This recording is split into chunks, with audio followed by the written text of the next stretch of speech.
I'd like to call the Property Owners Association meeting for January to order. With that, I would like to just be clear that we have a quorum. We have one board member missing, John Arguelles, but we have 6 present. And I'd like to welcome Mr. John Orr to his first meeting. And then also, just as a protocol, so whenever we have any discussion among the board, I'll ask for comments from the board first, and then I'll ask for comments from any of the residents that have attended or online. Please use the microphone there so that those that are watching the live stream can hear what's said. So with that, we'll get started. Can I have a motion to approve the minutes from the December meeting, please? It's been moved and second to accept the minutes from our December meeting. Do I have any discussion? Hearing none, we'll take a vote. All in favor of accepting the minutes? 6-0 passed. Next on the agenda, we have Mitzi Lane with the CI special presentation. Thank you, Mr. President and members of the board. I can't believe we're already here in January of 2023. I guess time flies when you're having fun. But it is that time of year where we present our continuous improvement check. These are real dollars that your employees have saved over last year of 2022.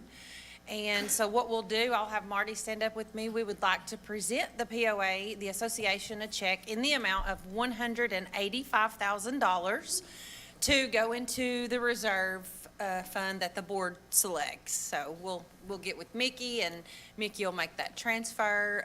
But I'd like to commend all of the staff, all the management team, the directors, under the direction of every department. They did what they were told, and they come up with true dollars and true savings. So I truly appreciate them. So I'll get Great. back to you, Marty.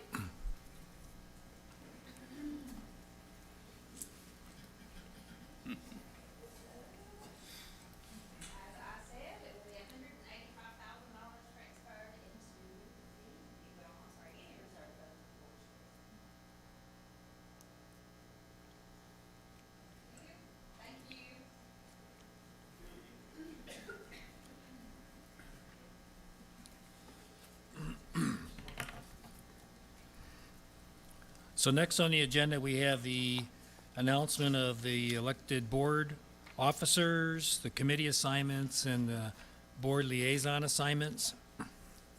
Chet had to step out for a second, so I'll just go over those real quickly. You can see them on the, maybe you can see them on the board.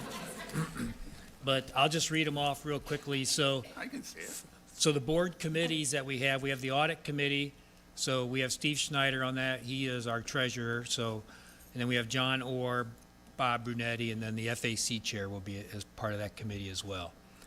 We have the compensation committee, which is myself and John Arguelles. We have the government affairs committee, which is myself, Pat White, Rick Blau, John Arguelles. The election committee, Rick Blau, Steve Schneider, Bob Brunetti. The nominating committee, Pat White, John Orr, John Arguelles. And the 401k committee, Rick Blau and Steve Schneider. So these are the assignments that we make every year among the board members. I guess what I didn't announce was the board officers. So I will be president, Marty Inker will be president again this year. Vice president is John Arguelles. Secretary is Bob Brunetti, and the treasurer is Steve Schneider. The board liaisons, we all take turns attending the ACC meetings, so there's a board representative at each one of those. The finance committee is Bob Brunetti, Goff, Steve Schneider, government affairs, John Arguelles, long range planning, me. Public services, Pat White, recreation, John Orr, marketing communications, Rick Blau, marinas, John Arguelles, townhouse association, Pat White, volunteer fire department, Rick Blau, honor awards, myself. And then we also attend the POA. We have representation at the POA 101 meetings, and I mentioned the ACC meetings before. So are there any questions or comments on those board assignments? I just have a quick comment. For the first time this year, instead of the board liaison doing a committee orientation at the first committee meeting of the year, Chet is going to do an all-inclusive committee orientation. And that committee orientation is scheduled for February the 3rd here in this room at 1:30. And everybody that's on a committee, an advisory committee, should have already been notified. And if you haven't, you know, I'm telling you now, or you can call Karen or myself and ask questions. But for you board liaisons, we think it would be a great idea for you to attend that as well, if you can make it. I'll So- be recovering from surgery. Oh, so February 3rd, 1:30 here in this room. Okay, great. Thank you. So the next item on the agenda is the announcement of the advisory committee members, the appointments. So I'll go through those real quickly. So in the ACC committee, we have Jeff Hirsch, John Lemmel, and Jeff Johnson. We're added to that committee. On the communications, we have Pat Ezell, hopefully I've said that right, William Alt, and then this morning, we also added Ralph Arata. Ralph Arata. On the finance committee, Mike Braddock, Mike Harrington, and Marty Hewlett, and Jim Devers. For golf, Mark Tudor. For government affairs, Susan Kirk, Mike Lynch, Scott Black, and then this morning also Greg Reddy. Long-range planning, Phil Brenner, Dominic Andriana, Tom McChrystal, Roger Forsyth. Marinas, Bob Milligan, Mark Decknodle, David Copeland. Public Service Advisory Committee, Ed Hofer and Bill Bush. Recreation, Rick Thomas, Randy Vogel, John Ward, and Ken Heatley. That's Rick Thompson. What did I say? Thomas. Sorry. It says Thompson right here. I don't know why I said Thomas. Not Ward. Wand, W-A-N-D, not Ward. Thank you. We'll get that changed. Did I make any other mistakes? I apologize if I mispronounced anybody's name. Not intentional. Okay, with that, we'll move on to the next item on the agenda, and that's a Chota Road update by Mr. Clayton Taylor.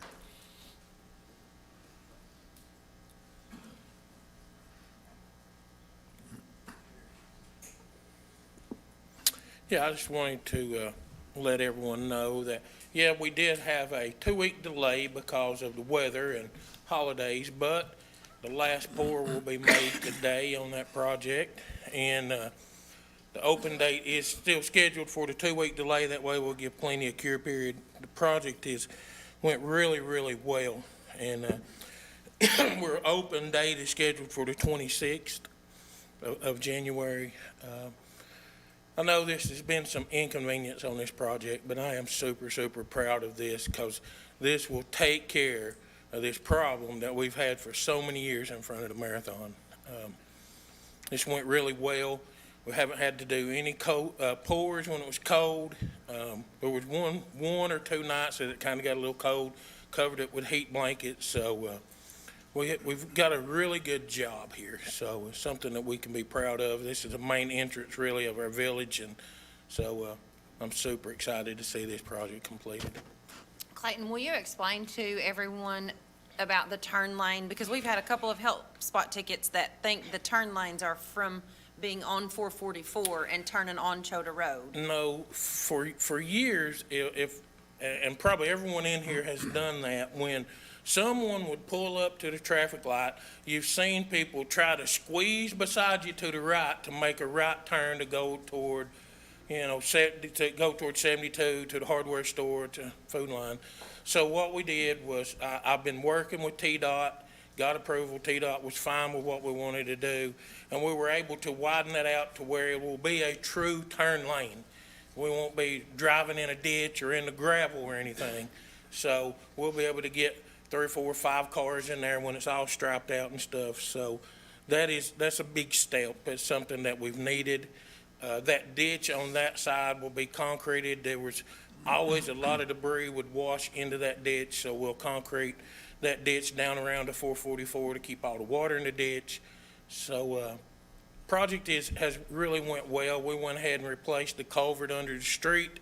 It had been there for 30-something years, had a little bit of rot and deterioration to it, but it's like, let's go ahead and replace that where we don't have to worry about it. And we went ahead and added another sleeve under that road for future development. It's like, couple $1,000, why not go ahead and do it? Because we don't want to cut this road up for some crazy reason. So we've tried to think of everything. We've tried to go the extra mile.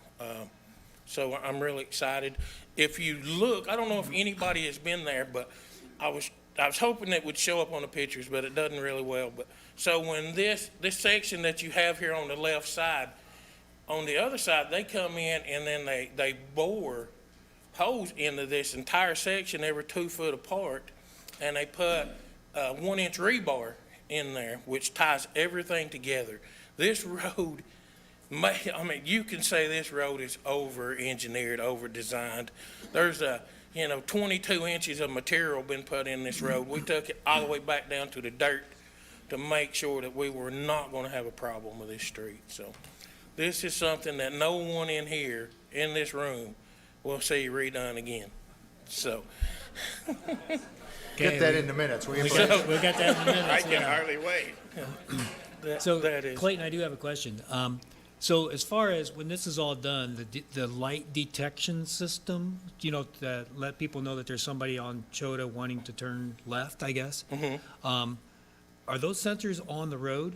They are. Okay, so the question I have is, I can't remember who it was, but somebody asked me to be sure that we make sure that they'll be sensitive to motorcycles as well, because apparently the prior ones weren't.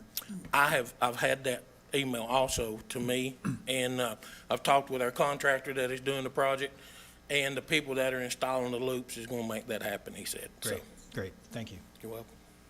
Any other questions for Clayton? Seeing none? You're good. Well, I guess you have the next one too.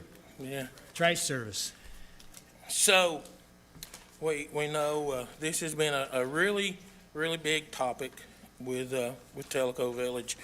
And we have reached out to multiple trash suppliers. And first, we need to understand that, or I want y'all to understand that there is companies out here that are under a non-compete clause here in Loudon. So they couldn't bid.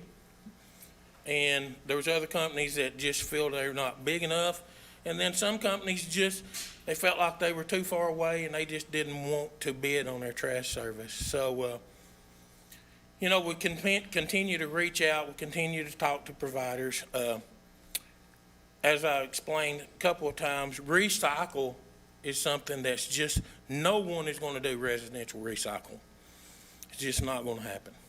And we could do recycle bins at a couple of locations, but the problem with that is you're looking at $100 a month just rent on a recycle bin, $200 to dump that every time it gets dumped, and then we may have to pay the recycle company to take it, because there's only 5 things that are recycling right now, and they're just not paying. So to me, recycle should just not be an option. There's a potential that it could cost a POA an amazing amount of money, because I have a recycle container for cardboard at my shop right now, and that has to be emptied twice a week.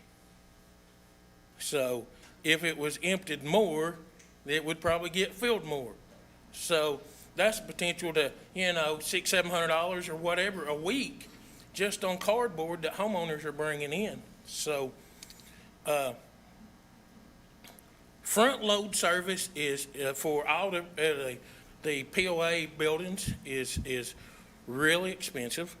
So right now, at the rate that Republic charges us for front load service is $773.75 a month for front load service. The other 2 people that bid on our project was Waste Connections, and they were at $2,028 a month. And Waste Authorities was at $1,900 a month. So, that's a huge amount of money. to be dumped, to paying just for front load service. Can you explain what front load service is? Yeah, front load service are the big dumpsters in front of our buildings. Some of them are 4 yards, some are 6 yards, some of them are 8 yards. Some of them are dumped weekly, some of them are dumped twice a week. So we have to have those. You know, you'll see them sitting at the rec center, you see them at the wellness center, yacht club, all those places. We gotta have those trash services. I have one at my public works shop, the golf course maintenance building have those.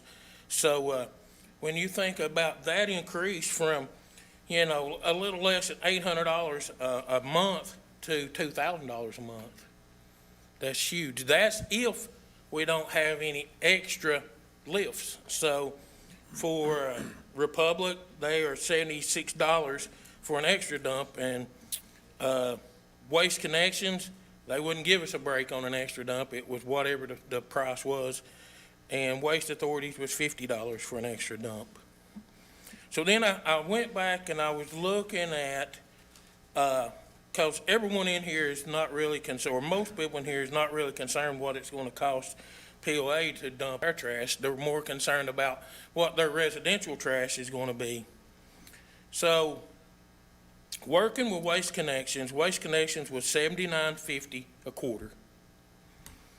Republic Services is $75 a quarter. Waste Authorities is $69 a quarter.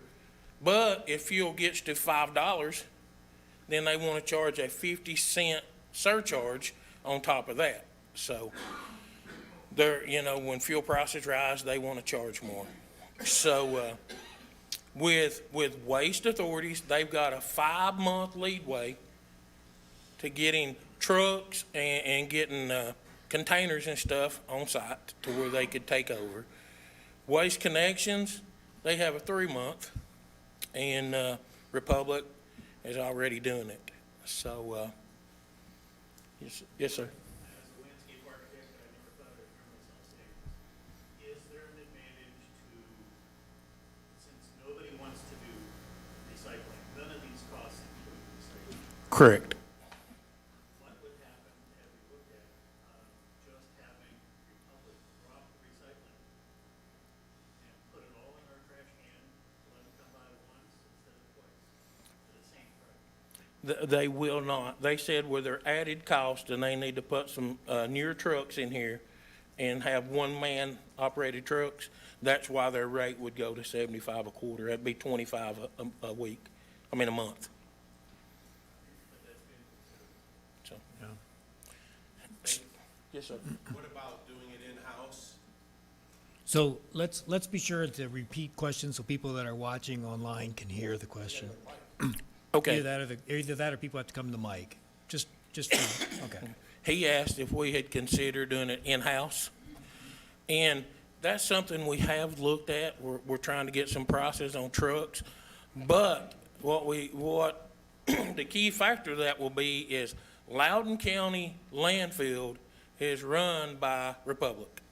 So, you know, that's where we would have to pay whatever Republic sets their tipping fees at, their dump fees at. So, The other point is, if you take a look what's on Chet's plate with respect to the organization, facilities, budgets, cost controls, this is on his radar, but this isn't his top 10 as far as I'm concerned. We've had a discussion about that. This is on our radar, but now is not the time for Chet to bite it off. so, Chet, whoever he is, agrees. So I have, stayed in contact with Chet on this, and he can correct me if I'm wrong. But at this time, Republic has got their issues straightened out. We're getting, good service. Every now and then we'll get a call, but they are really improving. And I know people may not like it, but Republic has agreed if we decide to continue to go with them, they will do a 3-year contract. Everyone else wants a 3-year or a 5-year contract. So if we went with a 1-year contract with Republic, that would give them an opportunity to prove themselves. Plus, it would give some of those other companies the opportunity to get out of that non-compete clause or close to it. And, if you look at Waste Authorities, they're gonna be 5 months before they could get mobilized, so that's almost half a year. Waste Connection is 3 months, so a year is, that's what we would recommend, that we go with Republic for a year and for residential trash pickup and no recycling. So I just want to state the obvious before somebody else does, because I'm sure this is on everybody's mind, is so Republic screws up, we cancel their contract because they can't do it, and now we give them the new contract at 3 times the amount that or 2 times the amount that we paid them before.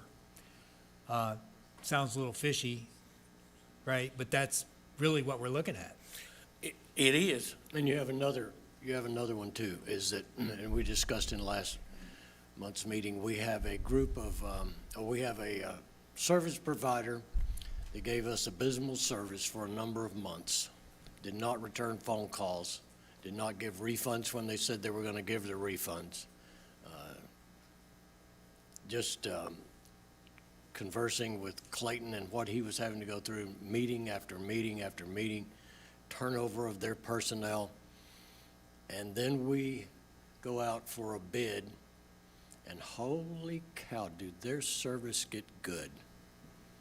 So my faith, maybe it's just not me personally, because I'm not in position to do that, but is the faith of the community to go with a company that proved themselves during a very hard time and their customer service recovery, and now are doing what they should have been doing back then because we're in the process of rebidding?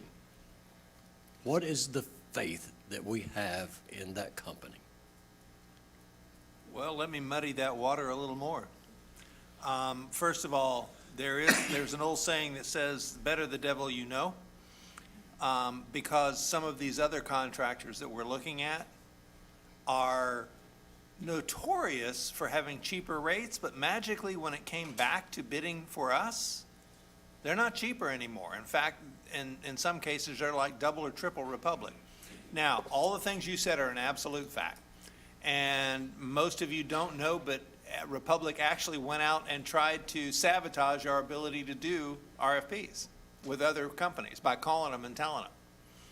So one of the problems we have is exactly what Clayton brought up, is even if today we said yes, we're stuck with Republic for a minimum of 3 months and probably another 5 months if we go with another one. And so now you're into June, July. So I would prefer, for the benefit of the community, to say, let's keep Republic for a year. In June and July, when all these non-competes start going out, we go out and rebid again and see if everybody comes back with the same number. Now, if Republic had come back with a number higher than the rest of these guys, I'd be right there with you, but they didn't. They came back with a number that is basically the number everybody in town is quoting. Well, it's actually at the bottom rung of the number of that everybody else is quoting. Don't like it, but I'm also looking at the fact, if we believe that one of these new companies will take it over and it'll be perfect for the rest of the year, we're mistaken. They're going to be learning their job. They're going to be learning these routes. Every one of these guys are having to buy new trucks for our community, which gives me concern as well. And all of them have to deliver new containers. So, whichever way you want to go, I'll drive it. But I'm just saying that it appears to me at this point the best thing to do for the community in terms of overall service, regardless of the devil we're dealing with, would be to keep Republic at least to the end of the year, give us a chance to get more than the 2 people we have bidding on it. Because one of them we used to use, and my personal opinion is they were pissed they got dropped, and so now they're gouging us something terrible in their costs and their bidding. And it's significant. It's not like $4 or $5. They're like doubling and tripling what the costs would be. So that's my suggestion. But you guys say we don't like them, we don't care, they're Shady Ray. All of those things would be true. We'll get some, we'll do it. I'll move ahead. I'm just trying to think about the path of least resistance and least pain for the community. Well, on the other side of that, my other concern is, and again, with driving, golf, sports, whatever, I tend to rely on probabilities an awful lot, probably more than I should. And in today's economy, supply chain, logistics, just-in-time transit, what are the odds that you're going to change providers and they're going to get those 4 brand-new trucks and they're going to get those 6,000 brand-new plastic trash cans? And I've been waiting 8 months on a stovetop knob that's made out of plastic, you know?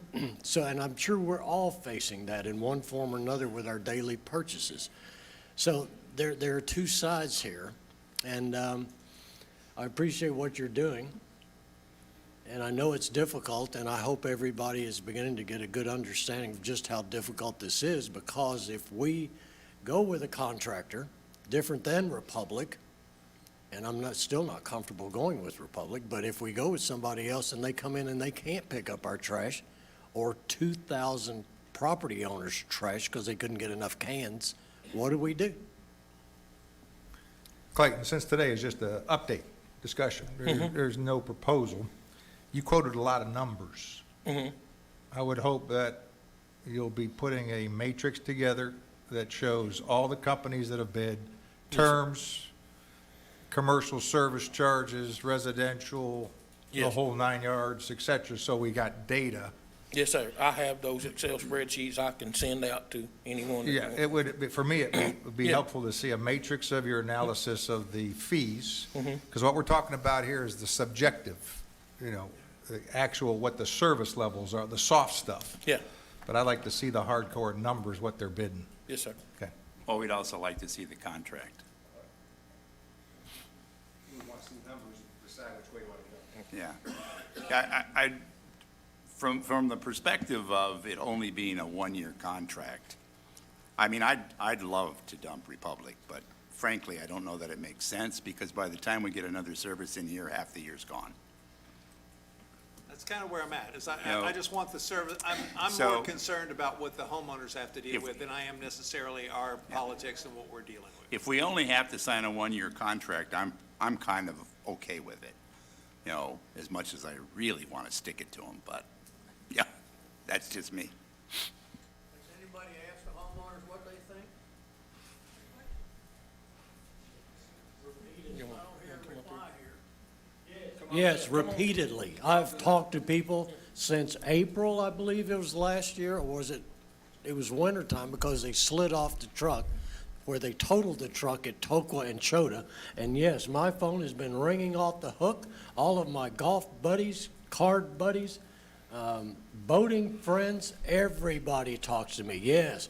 And we would love, to a person in Tellico Village, love to have Republic gone today. But I hope you listen carefully to what this is. We can make them go away.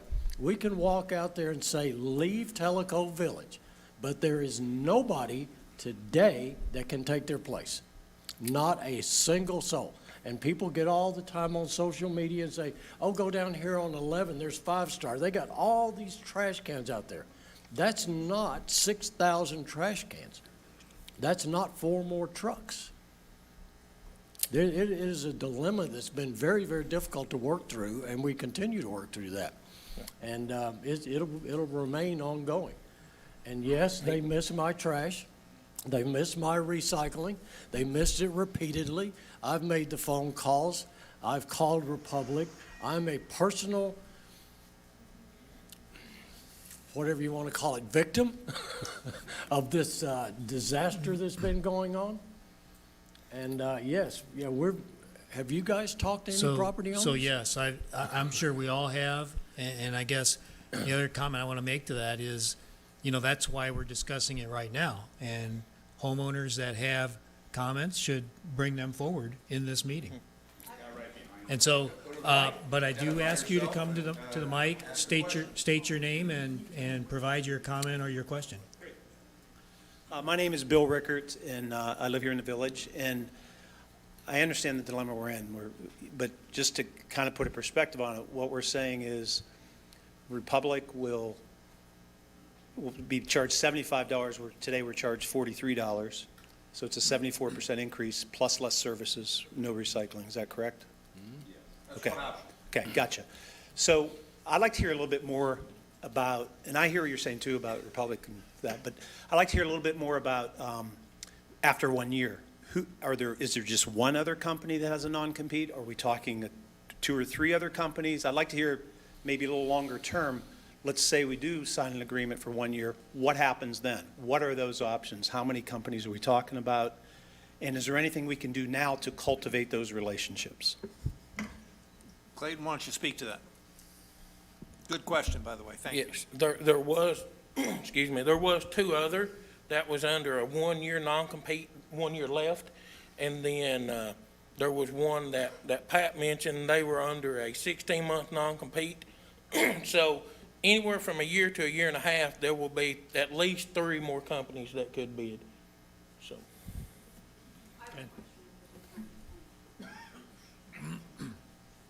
I'm Teresa Reed. I've been a resident for 9 years. Thank you all for what you do. Really, we appreciate the fact that you stand up and take your time to do this. But regarding this contract, can you negotiate essentially, the details and then pay on their performance? Put some kind of loop in there if they are continuing to not pick up our trash for 2 weeks in a row, and if we continue to look like the inner city, area that we don't want to look like, can you, adjust the payment that we have to make or that you guys have to make for some of the services since they are not fulfilling the contract? Thank you. Well, you can build penalties into a contract, but understand that all contracts are negotiated.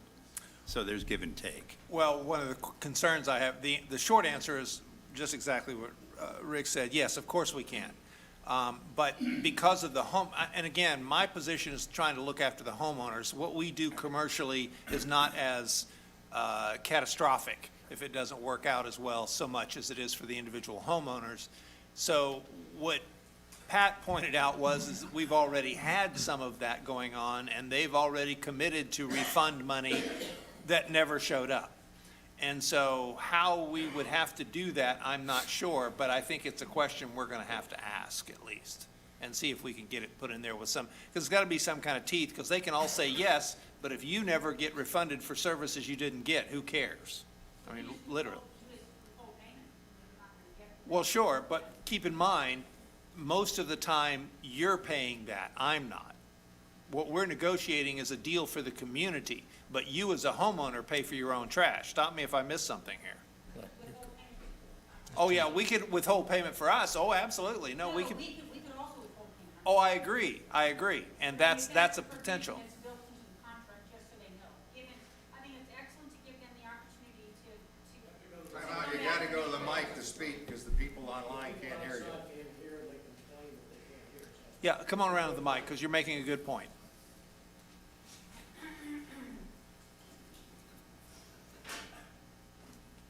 So you could make a provision where everybody is able to withhold payment. So however the payments are structured, I know I pay quarterly, and again, very detailed to what's expected of them. Certainly, if my trash is supposed to be picked up Friday and it doesn't get picked up till Saturday, I think I should have to live with that every so often.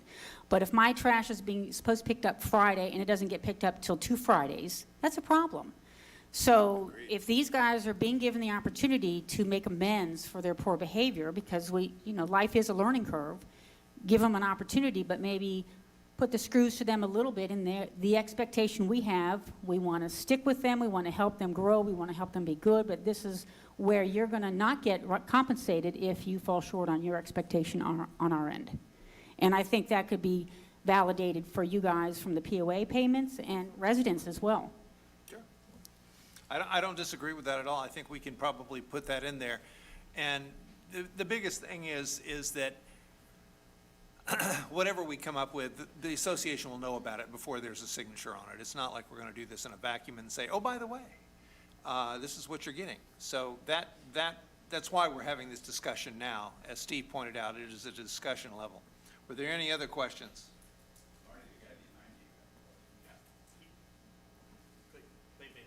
So it sounds like, Rick Dram, sorry about that. So it sounds like our size is part of the problem in obtaining a contract. Is there any reason that we wouldn't create 3 zones within Tellico Village, A, B, and C, and have different contractors, give them all three an opportunity to provide service, see who's providing the service. Oh, you know, Republic isn't providing good service, but Waste Connections is doing a really good job. You know, $4 more a quarter to most residents really don't make a, you know, doesn't make a big difference, I don't think, if the service level was higher. So that'd be, you know, one idea is to split us up into zones. The other idea is to say to the residents, well, here are the companies that can provide service, and you contract for your own service. And then if people aren't satisfied with Republic, they're not stuck with Republic. They can go to Waste Connections if the companies are willing to do that. So, I don't know, there's a couple of other questions that I don't know whether they've been answered or not. And Rick, I think, well, I don't think, I know that that's been looked at. That was one of the options early on, is to break the village up. But again, when you then go out and you start talking to these folks and you say, I don't have 6,000 homes or 7,000, I've only got 2,000 or 1,500, the rates go way up, because this is a bulk pickup discount, is what it is. And then you get into the non-compete service, and I don't understand all the legal mumbo jumbo, but if one is down here and he does, and look at me, I'm the sandwich meat between these two guys. So part of their issue is they want all of the business, or they want to charge you a whole lot more. And part of this is we have the ability, the POA en masse, to go out and negotiate a contract with a trash pickup service to get a discount. That's basically what it boils down to. And then you get into service levels and refund levels and all of that that gets deeper into the contract negotiations.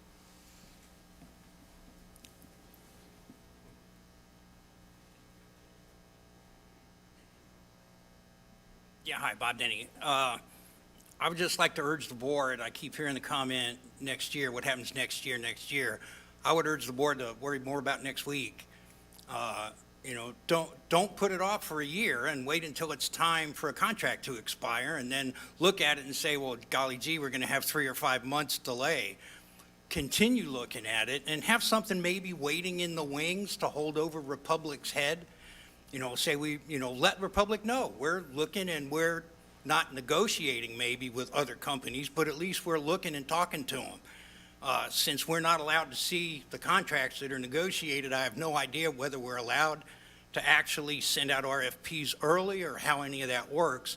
But I would encourage you just to have the dialogue open with other providers ongoing instead of waiting till the end of the time. That's it. Thank you.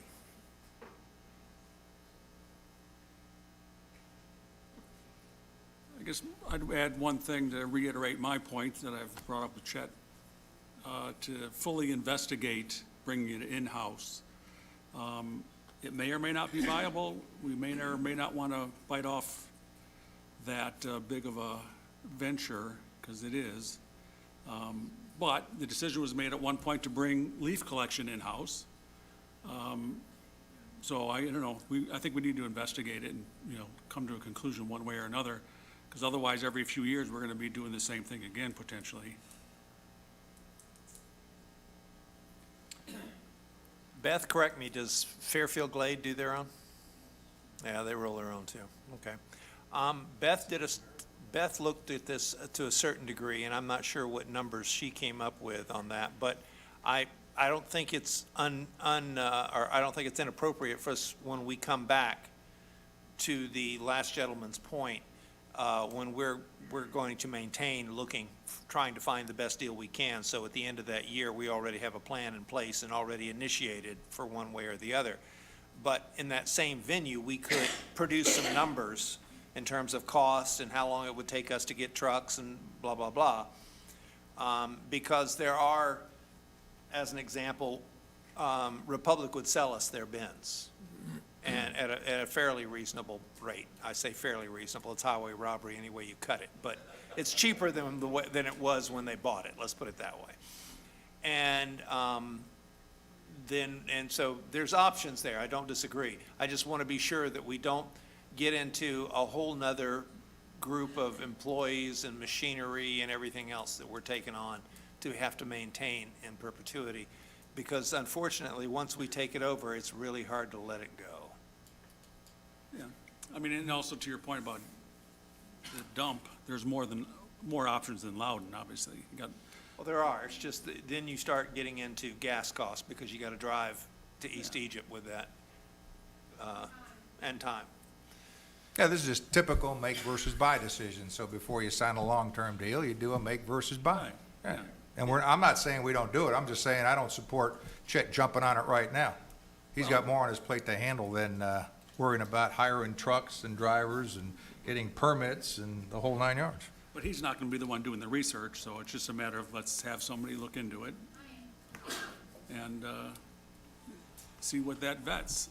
Yeah, and as far as the other comment goes, and Clayton, you can correct me if I'm wrong, but part of the problem we had was we were reacting to a bad situation here, and we couldn't talk to other companies because of our contract. Correct. So we couldn't bid it out anyway in advance of canceling our contract. So we had to cancel the contract and then go out for bid.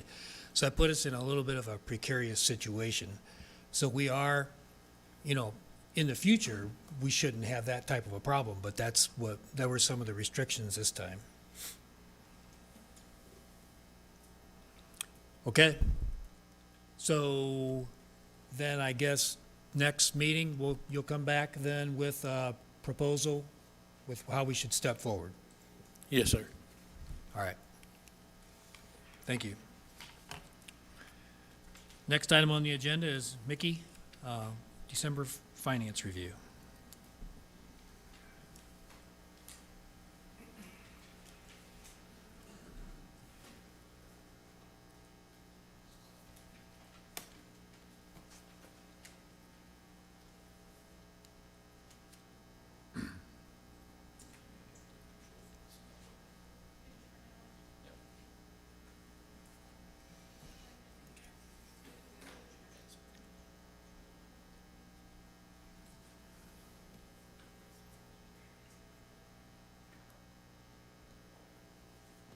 So 2022 is over. Some very positive things that have come out. We'll try to touch on some of those as we go through our numbers. For our balance sheet, we're focusing on cash. We've got $15.5 million in reserves, $16.7 million overall as of the end of the year.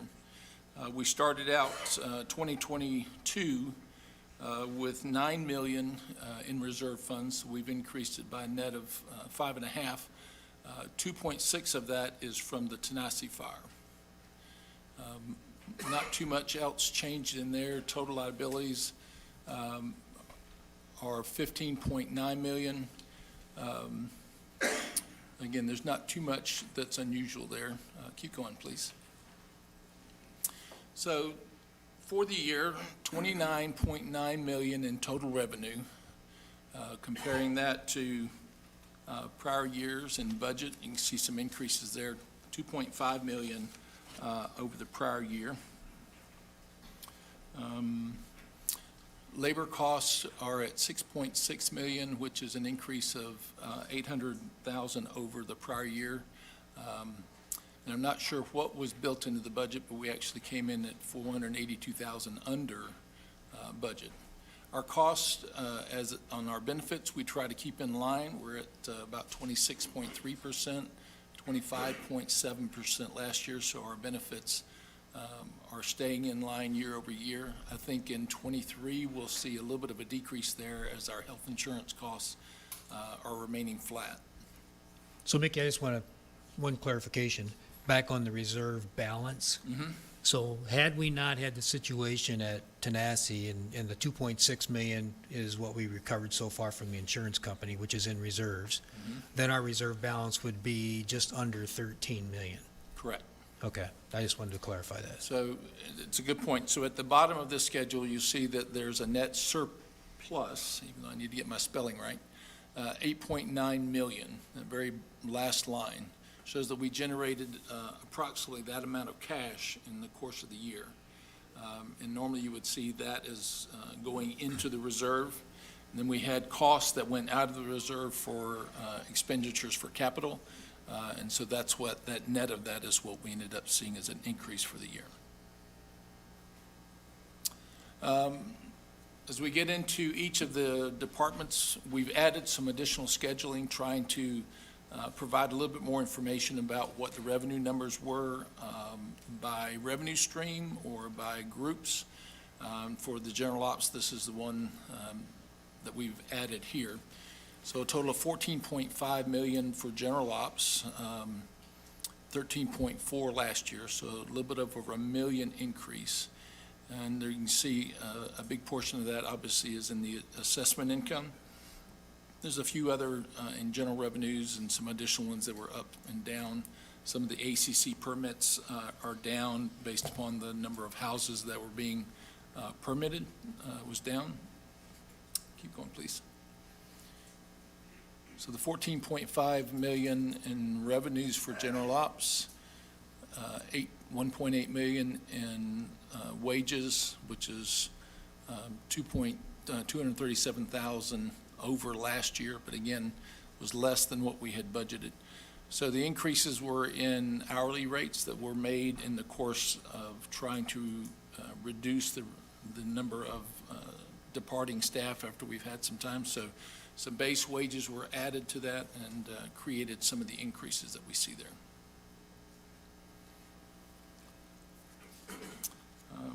Golf, this is a summary of a schedule that we're adding just to give you a quick picture of where the number of rounds were. So if we look at that bottom section year-to-date, we hit 101,000. We had 85,000 budgeted, and in 2022, we had 107,000.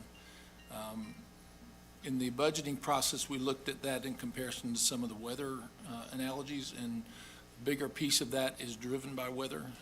We're in a time where there aren't too many golfers out there because of what's happening, but those pieces have been budgeted as part of it as well. So $4 million in revenue, 3.7 last year. So again, that's we have fewer rounds that were sold, and there were some increases that were put into place, which yielded that higher level of total revenue. Gross profits were at 92%, which is a little bit higher than what they were last year. And again, most of that is equipment sales at the pro shops. And so the margins are probably closer to 50% on the actual items, but in comparison to the total, that was what we had there. 2.1 million on the wages line, a little bit up over the prior year, as we had talked about before. The net surplus that was generated, that last line, 686,000 as a negative cost to the POA, which is a part of the subsidy that's being paid through the assessments. And a big piece of that, I think, is in the fuel costs and some of the other inflationary factors that we saw throughout the year, increase in the wages that we talked about a little bit. So this number, this surplus that we're looking at is where we're trying to control going into 2023. For each of the amenities, we put some controls in place. We're meeting with the managers on a monthly basis to examine their costs and how they're compared to prior year and how they're going to compare to the budgets, which will allow us to then be holding these last lines of surplus or subsidies to a fixed point, which allows then more of our excess assessments to be moved into the reserves. So a lot of work that'll be happening with that, a lot of additional changes in the culture and how we'll be meeting with them and providing that information, but each of them will see some of that as we go through it. Mickey, back on golf, the rental line, what's driving that almost 200% increase?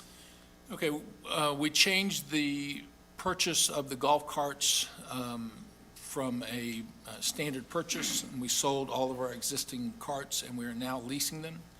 And the accounting principles say that we have to treat that as rental expense or as opposed to depreciation. So you see the increase from last year was 54,000 and this year's 160,000. So it's more of an accounting change than there is anything else. Then you didn't get into much detail on rounds, but the rounds reports that were in the FAC package, goes into a lot more detail. And I've asked this before, I haven't got a clean answer on it. We give away 3,100 rounds last year at least, seems pretty consistent, that's labeled promotional. And I've asked Chris about it a couple times, and it's just, well, we trade things for rounds, some advertising, whatever it is. But I'd like to get more detail on what exactly we're getting in return for 3,100 promotional rounds. I mean, these are non-residents we're giving them away to theoretically. So that equates to over $200,000 of revenue equivalent if we were charging guest rates. So if this is a marketing expense, what do we get in return for that $200,000? I'll ask, and we'll hopefully get some information back to you on that one. Okay. Park memberships, Simon and his teams have done a really good job over there. You can see for 2022, in November, we had an all-time high of 1,331 at the household memberships and 707 from the individual memberships. So good numbers that's happened through there, a lot of change. If you've been over at any of the locations, you see the activity that's been shown over there is very, very high. Go to the next page, please. That's translated into some really good revenue numbers, $1,094,000 on the gross revenue line compared to $806,000 in the prior years. Wages have been fairly constant through there, a little bit of a change year over year. Our benefits rates have been in line. Overall, total expenses were at $770,000 versus $761,000. And given the inflationary factors, Simon and his team have done a really good job in trying to manage some of those costs. If you look back at some of the prior years, the net surplus that they had incurred, I think it was 4 years ago, was most of $1 million. And for this year, we were down to $390,000. So great benefit to the POA, a lot of good activities happening in the recreation department. Yeah, I would like to commend Simon for growing revenue 35%, but reducing his overall cost. I mean, Yeah. that's stellar. Tremendous efforts there. Public Work Stop it, we won't be able to live with him if you keep. Well, he's not here, is he? deserves all the accolades he can get. Yeah, We won't tell him you said that. he does. No, you're right, though, he is. He's done a fabulous job. Public Works, 8.1 million, 7.7 in the prior year, so 463,000. We're a little bit concerned in some of the revenue streams for Public Works going into '23. The number of utility fees that we'll be attaching. This year, we had about 435 fees that were assessed. Given the slowdown in the markets, we think that's going to be closer to 250, and that's going to impact some of those revenue streams. Wages are up, and again, this is one area very specifically that was targeted to try to stave some of the turnover. They were hiring people, training them, getting the certifications, and then they were leaving to go to other higher paying positions. And so we've been able to change that and hold that turnaround quite a bit. So just out of curiosity, what was the turnover rate before the increase in wages, and what is it now? I'd have to provide that to you. 68% before, and it's now, I think we've had 2 people leave since I've been here. Okay. So it was crazy before then. 68% is unheard Well, we were of. training people for other people. Right, that's what I'm saying. It was unheard of. Correct. So it basically solved the problem. It appears to be, yes. Total expenses are up 3.7 million compared to 2.8 million. The biggest line item within that is in the maintenance group. In the conversations with Clayton, they spent a lot more on roads this year, not just spraying and sealing them, but actually doing some of the resurfacing, and that cost is added to that 800,000 that's shown there. So for the year, their subsidy was 2.3 million compared to 1.2 in the prior year. So some big increases there, but there were some major cost increase with fuel, $128,000, I think, in the operating line, as well as that $800,000, and the labor change that was made as well. Wouldn't resurfacing be a reserve item? I know sealing, we pulled out of reserves, where it's some maintenance. And how they were accounting for all of this, it was coming out of operating costs. So we're making a change going into '23 to try to track those separately and pay for them out of reserves, but they'll still be recognized as an expense. And that next to the last line, you see that reserve maintenance line. Anything that's paid out of reserves from a maintenance perspective will be reflected on that line. But for '22, we did not have that counting process in place. This is a breakdown and a schedule we've added to help us see what some of the revenue numbers on the water and sewer lines were. So each of the revenue lines that were there, the costs that were associated with them, and looking at our gross profits, and then ultimately our gross profit percentages that were shown in there. Hey, one other question with water. You know, our gross profit isn't where we want it to be for water. Sewer is right on the mark. But I think part of the reason is, one, we got the water loss that we know of. Correct. You know, in the water study I did last year was 16% water loss.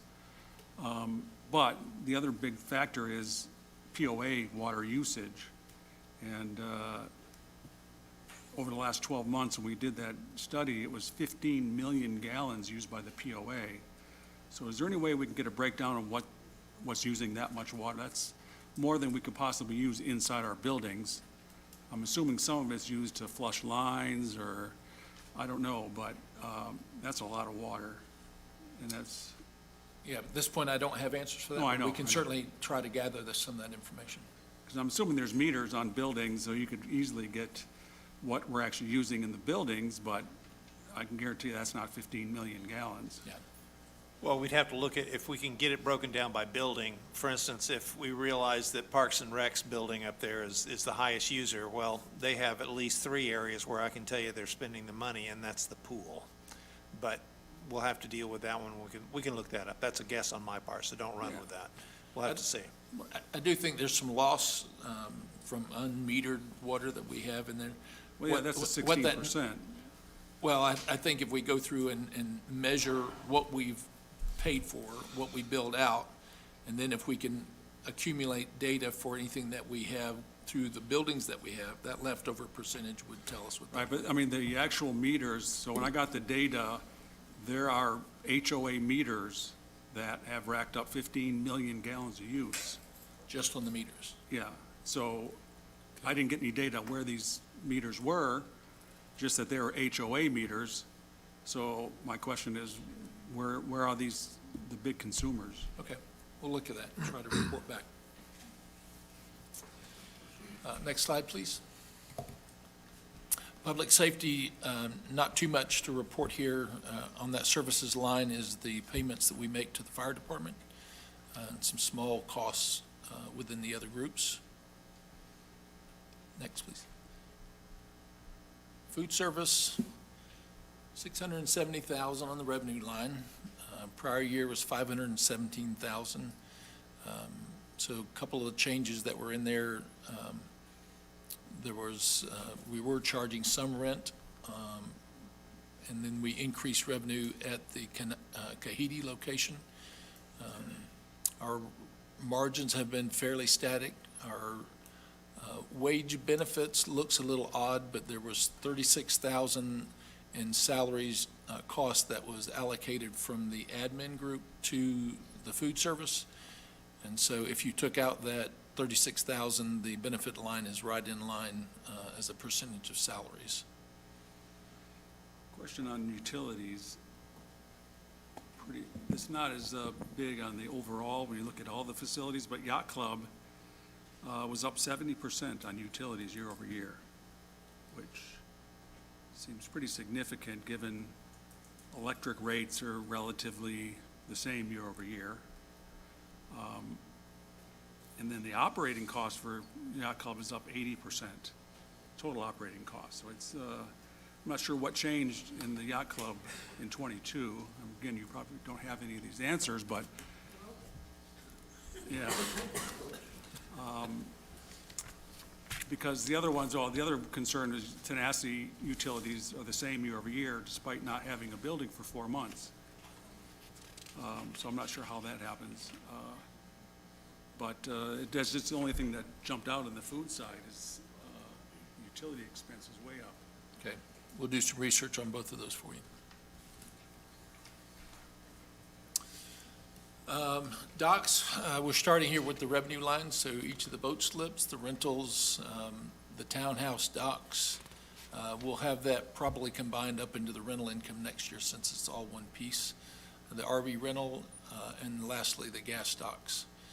There's only cost of sale on the gas docks, and so we showed that mostly so we could show profitability on each of those.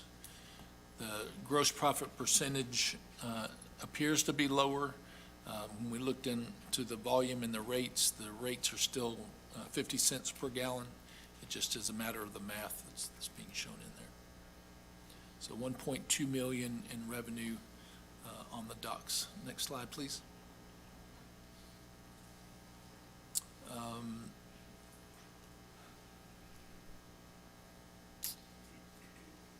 Maintenance costs were up for the year, and as we took over the new docks, we spent some money trying to bring them up to par in the quality as with the other docks, so that's what the additional $165,000 over the prior year was. That's all of the information on the P&L. So this schedule, I'm sorry, it's a little hard to read on the screen. This is the reserve schedule that we had prepared and the board approved for all of the items that were going to be of a capital nature going into 2023. So we pulled, there were 5 requests for capital funding for this meeting. They're highlighted there in yellow. Go to the next page, please. There were 4 projects that were in process that have not been completed that will carry over. The amount that showed as paid, that $670,000, is currently in our construction in process account, so we're tracking back through that. And this schedule is what we'll use to provide oversight that the spending that each of these projects, and there's a unique project ID number that's assigned to each, we'll be able to report back to you. Back up 1 page, please, Karen. We'll report what the budget's amount, what has been authorized, what's been paid to date, what's the balance remaining, percentage of completion, and then ultimately a status of where we are on the project. Initiated, started, on hold, if there's something going on with it, or if it's completed. So, yeah, I have a question here. The 3 of those items, if you look at the division name, it says golf food, food. That Yeah. doesn't look like golf food, food to me. That's correct. We made a mistake on that. Oh, correct. It should be Public Works. Yes. Okay, got it. Yep, I copied them into lines and didn't make that change in that column. One more slide, please. So these are the 5 that were being requested. The boat slips for ODOCs was originally approved on the budget for $300,000. Clayton is making the purchase of the base material. The remaining $80,000 will be the installation costs associated with those. The water system improvements, according to the Jacob study, is just beginning, so their initial request is $45,000. For the golf, there's a rough mower, a greens mower, and a pickup truck that all were applied from the budget. So as we went through this process, and the FAC raised a good question, by the time it gets to the advisory committee, what is their role in this? And some of the information that was presented had all been done, but it hadn't been documented in a very clear way. So we'll be adding a routing cover sheet to all capital projects so that we can see that who the manager was that initiated, what advisory group has seen it and approved it, any approval that goes by Chet, and when it gets to the advisory, the Finance Advisory Committee, By the time it gets to us, we should have all of the documentation will validate that it's within policy, that it's been within the budget, and all the approvals have been done, so that when it gets to you, you'll have confidence that everything has been done. These have gone through that process, but we didn't have that level of documentation completed, so we'll do so here. Before we go back one for just a minute. So the question then becomes to the board, and I know we brought this up in a previous time, is when it gets to this point, do we need a formal approval for you to authorize these? Or if it's been approved by you in the budget and the advisory committees and the finance advisory committees and Chet, do we need to go to that next step where you have to authorize these, or are they just part of the approval process and the communication to you as the board? So if it's within Chet's approval authority, then he can approve it, and it's just informational to the board. But if it's above his approval authority, then yes, we need to approve the expenditure as well. There's been a lot of work and a lot of effort, and our job is to certainly make sure we are in compliance and proving to you that we are in compliance with your wishes. The question just became is, when we're far enough down this line, can we move forward efficiently, or do you need to see that one more time? Well, from my perspective, and if you'll go to the first request approval, if you'll slide up a couple, and I know we're not reviewing it now, but I'll show you one more, keep going. No, the other way. You sure? Yeah. Yeah. Yeah, I want you to go deeper into the program, keep going. He's looking for this Keep sheet. going, yeah, that sheet there. You see No. this sheet? No, keep going. We didn't provide any of that. No, I'll show you, and I'll authorizations. tell you why, go ahead, keep going. He doesn't have it. It's not in there. It's not No, in it's there. not in there, okay. No. So to show everybody, what we're looking at here, Here you go. okay, we're looking at that. That's what I've been looking at here. Okay, so what we were faced with before, and I see Kat back there, a number of years ago, we went through a procurement and purchasing process, and during that process, we wanted to make sure that everything was done correctly. Now, sometimes you can take that to an extreme. I understand that. Sometimes there's one vendor in the purchasing process says that you need a sole source provider. Most times that's just initial off by the CEO to say, I've looked at it, everything's okay. But a lot of times we found, and this goes back to Rick and I and Steve who got up and left, we found that sometimes we're working really hard, would say the staff, would say Public Works, would say Golf, would say Recreation, and we didn't have time to get this through the advisory committee, nor did we have time to sign this off. And we found ourselves in a situation of approving things that had to be done that were just being slid through, to use this slang term. And we said, no, you're going to take this form, and this is where I still make a firm stand. Trust you with my life, trust you with my life. But until you show me that that form comes No, to I me don't. checked off, you're going to check the form off, or I'm not going to vote for it. Look, 300,000, 50,000, 20, I don't care. Your job is to check that form off. So one of the things that we're putting in place right now, and everybody well, let me rephrase that. I assumed everybody understood that, and it's obvious they did not. And so what we talked about at the last Finance Committee, and Mickey and I are putting it together when I do my committee educational moment that we're bringing all the committees in, there's going to be a flow of approval.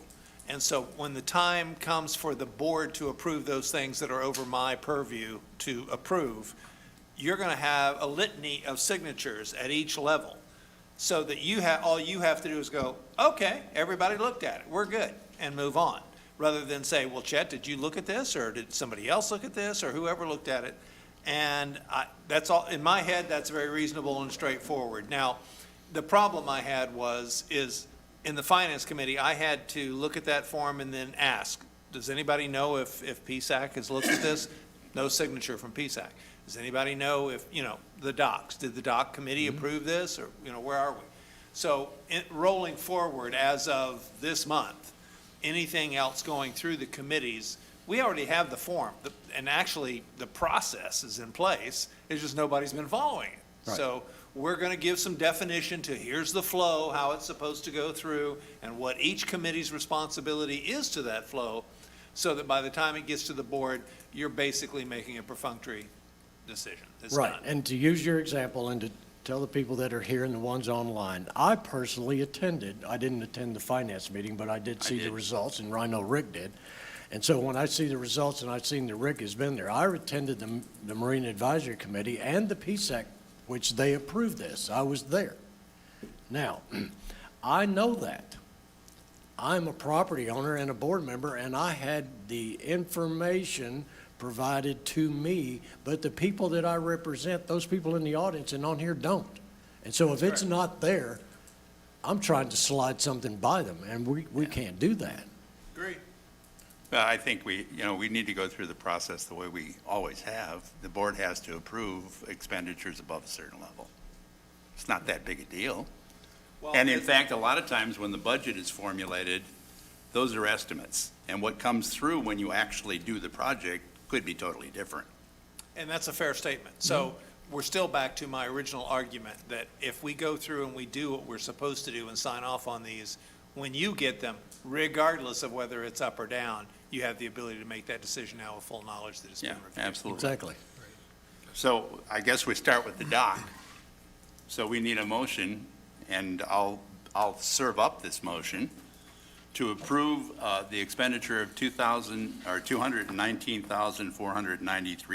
$219,493.97 for the single source purchase and installation of new docks in the Tenasseee Basin.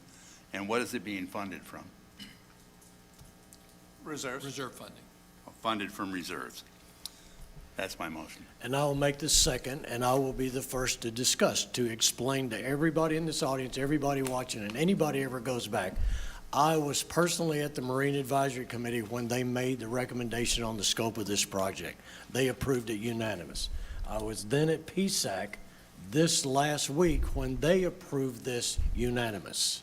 And I you was were- at VAC, and they approved it. As I was too. So we just checked off those boxes for everybody Yeah. that wants to go back and look at the videotapes. It's done, but it wasn't done on this piece of paper that I have, and that's what I'm asking for. So I have one comment prior to a vote.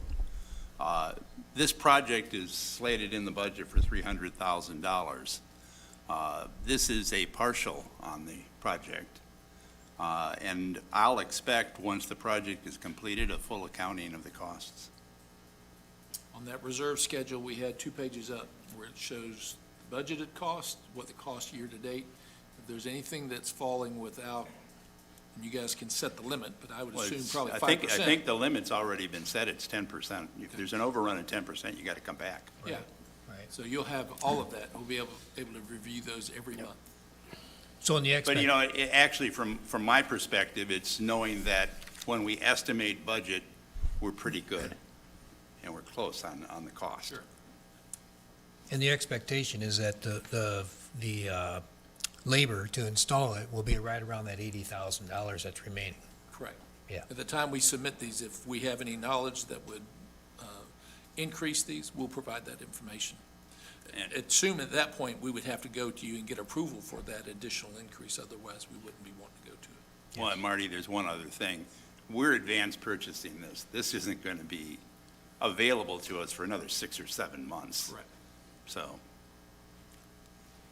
Yeah, Clayton wants to walk up here real bad and explain that there's electrical, water, concrete.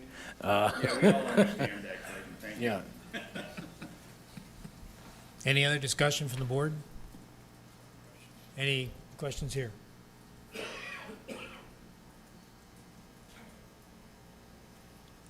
First of all, I apologize for not being able to read that, but my eyes aren't very good. And I also, I'm a relatively new resident of the community. I live on Tenasseee View Place. One of the items in the presentation talked about the $1 million of proceeds from the insurance. And I know there's several options that are being looked at as far as what you're going to do, as far as rebuilding, improving that whole area. I have a financial question, and that is, what will happen if what you propose ends up running above the $1 million and other monies that you receive from insurance? And second of all, as I said, I live on Tenasseee View Place. I hope you don't turn our street into Tenasseee parking lot place, because that's So- what it'll look like if one of the proposals is being suggested expands that parking lot over towards the residents that live along our area. Thank you. So, thank you. I appreciate your comments, but that does not pertain to what we're doing right now. Yeah, but we're talking about, I'm sorry, but we're, not to be offensive, but we're talking about approving this expenditure. That's the motion that's on the floor right now. I'm not discounting what you had to say, but the comments right now are related to the purchase of the docks, and then we'll go on to other topics from there. And later on in the meeting, Marty, in the CEO's goals and objectives, he's going to address Tenasseee. So you'll get to hear, I don't mean to- hopefully, what'll answer your comments. Not a problem. Just want to be sure. Okay. Cap Purvis. Marty, this may be the wrong time.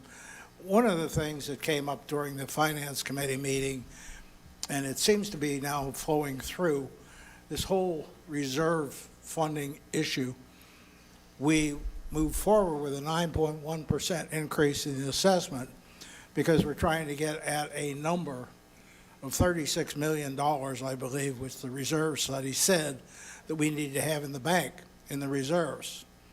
Now we're talking about running all of the maintenance items through the reserve. So it's going to be this, I'm going to use the wrong term perhaps, slush fund that's just going to fluctuate up and down as expenditures are made for operating expenses to do maintenance.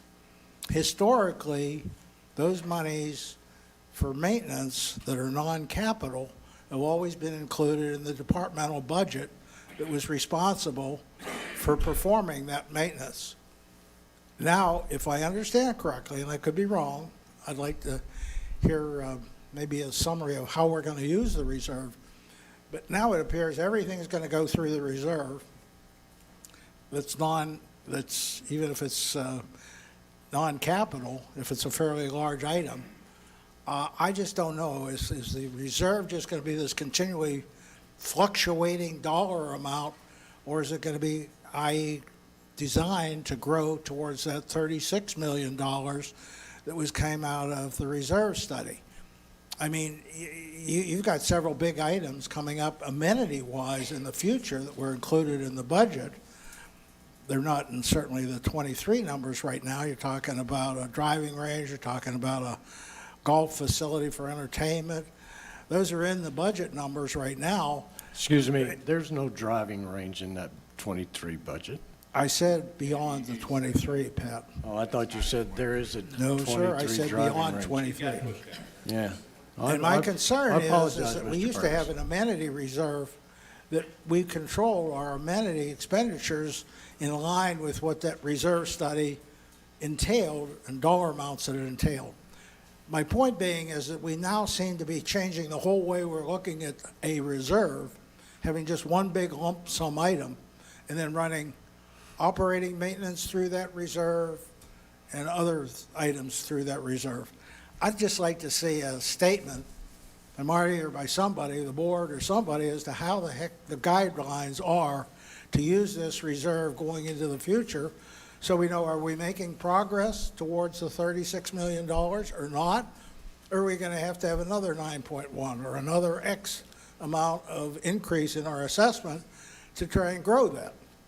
I'd hate to see the fact that the reserve shrinks, then we're not gaining towards the 36 million, we're going away from the 36.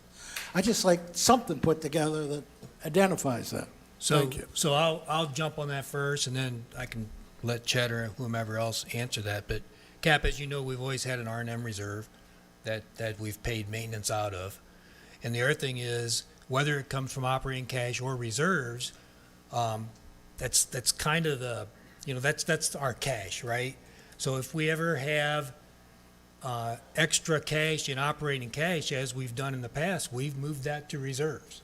So it's not like, okay, we're now spending that money out of reserves, and so therefore it's reducing the reserve balance with no other impact. If it was paid before out of operating cash, well, then that would mean we'd have extra operating cash that we would then move to reserve. So it's not like we're losing money here or spending money that's not available or that we hadn't spent in the past. And What Yeah, these go guys ahead. are trying to do, Mickey and Chet, is to put some better definition around what should be reserve, what should not be reserved, and what should be paid for out of reserve. In the past, we would move reserve money back into operating cash and then make the payment. Well, what Mickey's saying is, no, we should be paying that directly out of reserve, so there's no clouding that issue. So they're trying to be more transparent with exactly the flow of this money. It's not to hide anything, it's to hopefully make it easier to understand how this money's coming in and going out. Well, and in fact, we in the past have kept $1.5 million to $2 million in operating cash. We are no longer doing that, and we're sweeping money into the reserves. It doesn't have to come to a board vote, it's automatic. Correct. At the end of each month, we'll evaluate our cash balances. Any surplus immediately goes in. And there was one thing I didn't touch on is right now, with all of the prepayments and the annual payments, we have about $2.4 million in our operating account. We're not going to wait to the end of the month. We're going to go ahead and sweep the bulk of that over into the reserve account now, allowing it to earn 4.5% on the money markets that we've got there. And the other thing I wanted to ask was, I hadn't heard this $36 million number before as a target for reserves. We never settled on a number. Yeah, I don't think so. I think the reserve study gave some numbers, and it's probably close to that, if I remember right, but we won't hit that number at the end of 20. Yeah, the number that we've been. We're still working through the fine tuning of the reserve study. Yeah, and that's an ongoing thing, like Rick said, fine-tuning the reserve study, but the board action from last year was, based on the reserve study, we need to be putting $8 to $10 million into reserve on an annual basis. Let me just make a comment on the reserve process. So there may be 36 million as the target for this year, probably not this year, but that'd be pretty steep. Maybe next year. But there's a target every single year that's spit out of that software. But that's based on some guidance we gave last year of what's a reserve item, what's a maintenance item. We are in the process now, and Chet is committed to have this done by the end of the first quarter, is have all of these items that show up in that reserve study, vetted by the manager, say, yes, this should be a reserve item. Obviously, Chet and Mickey are going to have input into that. But because some things, like road sealing, we decided that's a maintenance item, it's not a reserve item. That's just something we do every single year, and it's in the budget. But, so again, it's not final. That report is not final. That's why a lot of people have been asking to see it. It's still in draft mode until we go through it with a fine-tooth comb and make these decisions. And then we can make the accounting changes to make sure that dollars flow the way we've intended them to flow. And at that point, once it's finalized, the vendor will issue a new updated report that then we can make public. But things will be different than what they've been done in the past. I mean, it's going to be much more formal. Bob? I know what he's going to say. Yeah, Bob Denny again. In my wanderings around the POA website, I stumbled upon a document that's titled Reserves and Investment Policy, and it looks like it's approved and enacted September 18, 2013 by the board, and it has what appears to be 6 or 7 different reserve funds. I guess it's 6. And my question for you, is this still in effect? It says that the only way these funds can be eliminated is by formal vote and approval of the board. So it says you have a repair and maintenance reserve fund. major amenity reserves, and I think that's probably one that's remaining, right? Water and sewer reserve, boat dock repair, safety reserve, and TRDA reserve funds. So I know there was a lot of talk about reserves last year, and maybe the concern that if you have a big enough reserve and a little enough definition, you can have effectively a cash slush fund. So I think that's probably what these divisions under the reserves was probably created to eliminate. Now, that's my question for the board or for Mickey. Are these funds still there?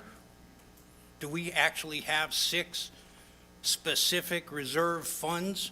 I mean, somebody's got to know, right? But your document says you do.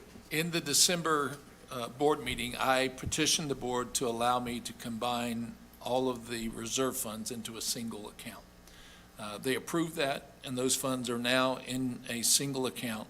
There's actually a second account, which is our disbursements account, which holds about $2 million of money that's in a money market account, so it's fully liquid, and we can use those funds as needed.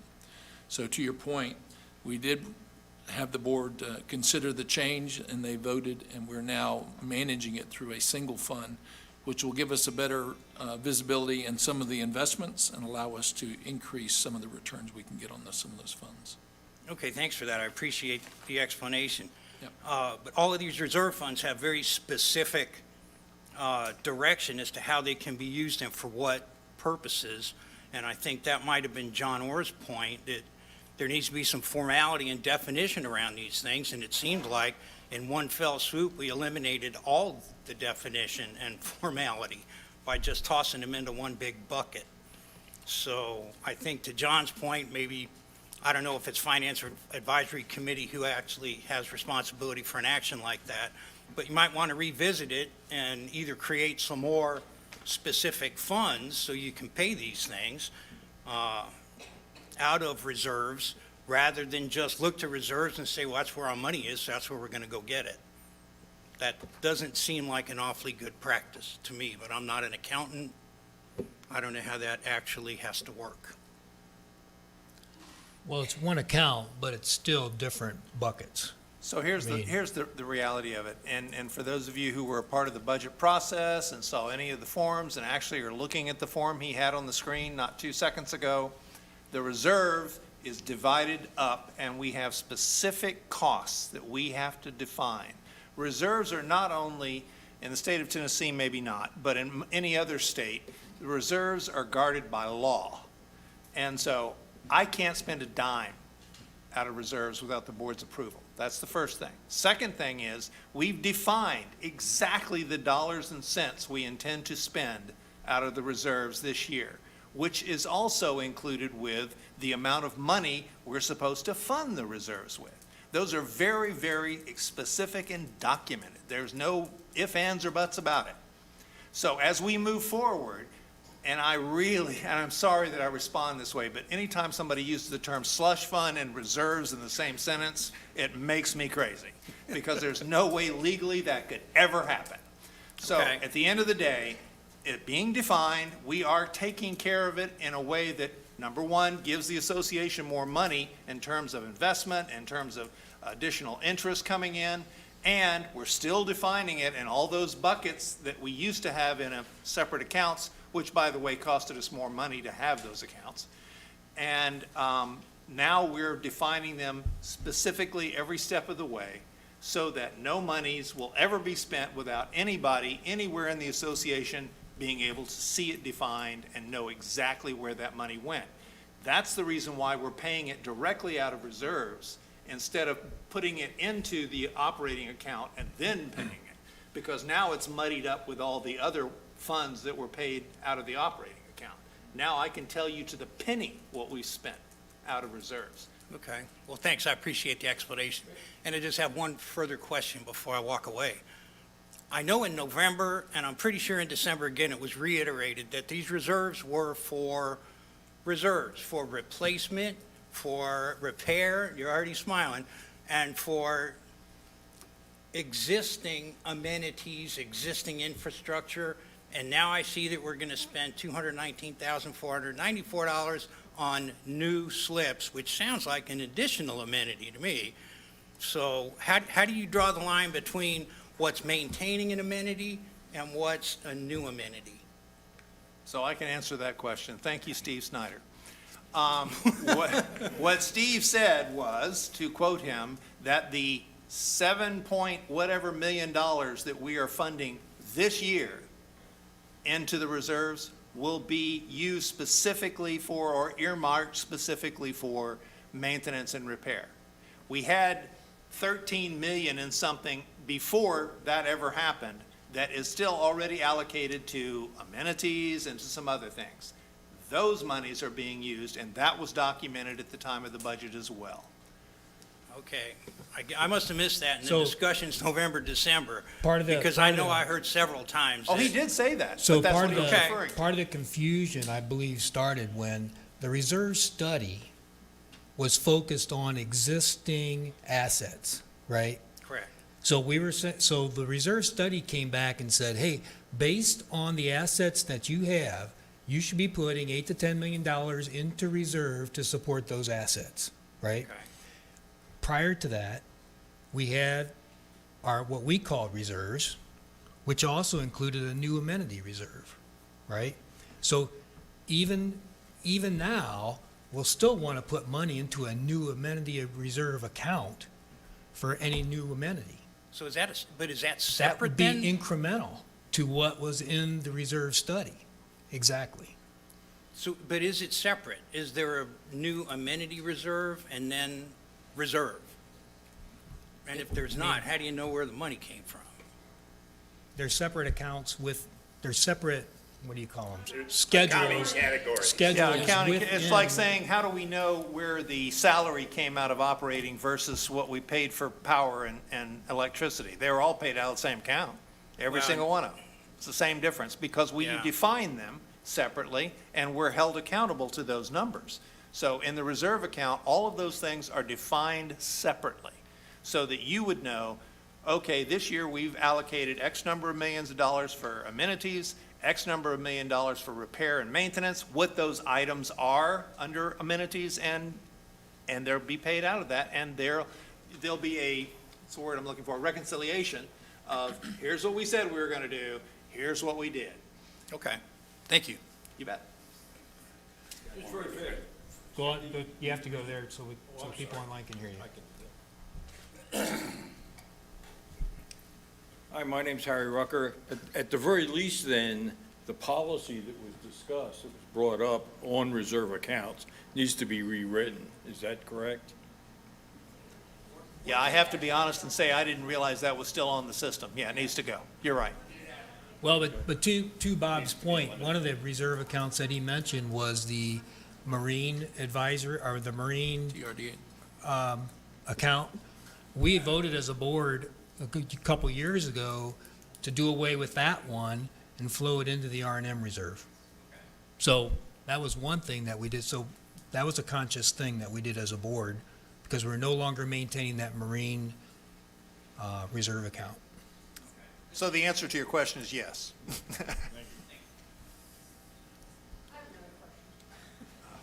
So we're I'm kind gonna of back off, up we're kind of because off the you're subject ba- here, but Marty, Yeah, there's a motion on the floor to approve a dock.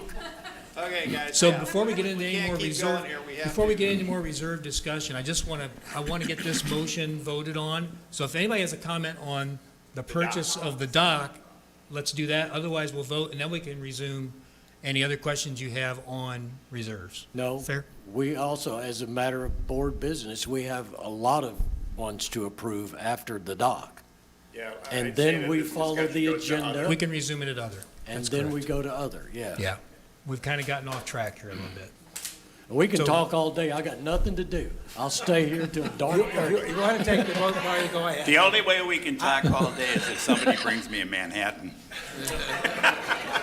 So I'm asking if anybody else has any more comments for the motion that is on the floor. We'll take that, and then we need to keep moving. So we had All a right. motion, and did you get a second? Yes, we have a motion on the floor. We're going to call for a vote. Let me just ask one question. I thought I heard Clayton say, my name's Jerry Doherty. I thought I heard Clayton say that that is just, the 219,000 is for the dock itself, not installed. That's correct. Okay. Yeah, Parts. as I said, Jerry, there's a lot of electrical, digging, concrete, all kinds of stuff. Water, Which is what, the 80,000? yeah. Okay, all in favor of spending 219,493 and change, rounded up to 494, to purchase the dock parts? Raise your right hand. Okay, 5-0, 2 missing. Passed. Do we have another one to approve? Yes. Yeah, we do, actually. The next one is below, Chet's approval level, so it basically is up to him. Marty, I'd ask if there's any questions concerning it. Yeah, any questions on the It's a hydraulic modeling. 45,000 for Public Works? Yeah, this is coming through PSAC to do a hydraulic modeling in Kahiti because they have one input line, and we want to make sure that, that through their growth and through their max build-out at Kahiti, that our water system will be able to handle the residents there, and that's what this modeling is going to be.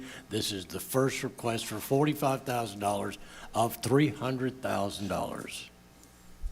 Okay. First part, and it was approved by PSAC at the meeting I attended. It was approved by the FAC as well. Okay. Okay. Can move on? Okay. The rough mower? Next one is a Toro Yeah. 35. So You want to do this? I'll make a motion to approve the expenditure of $54,438.11 for the single-source purchase of a Toro rough mower for Kahiti Golf maintenance, funded from reserves.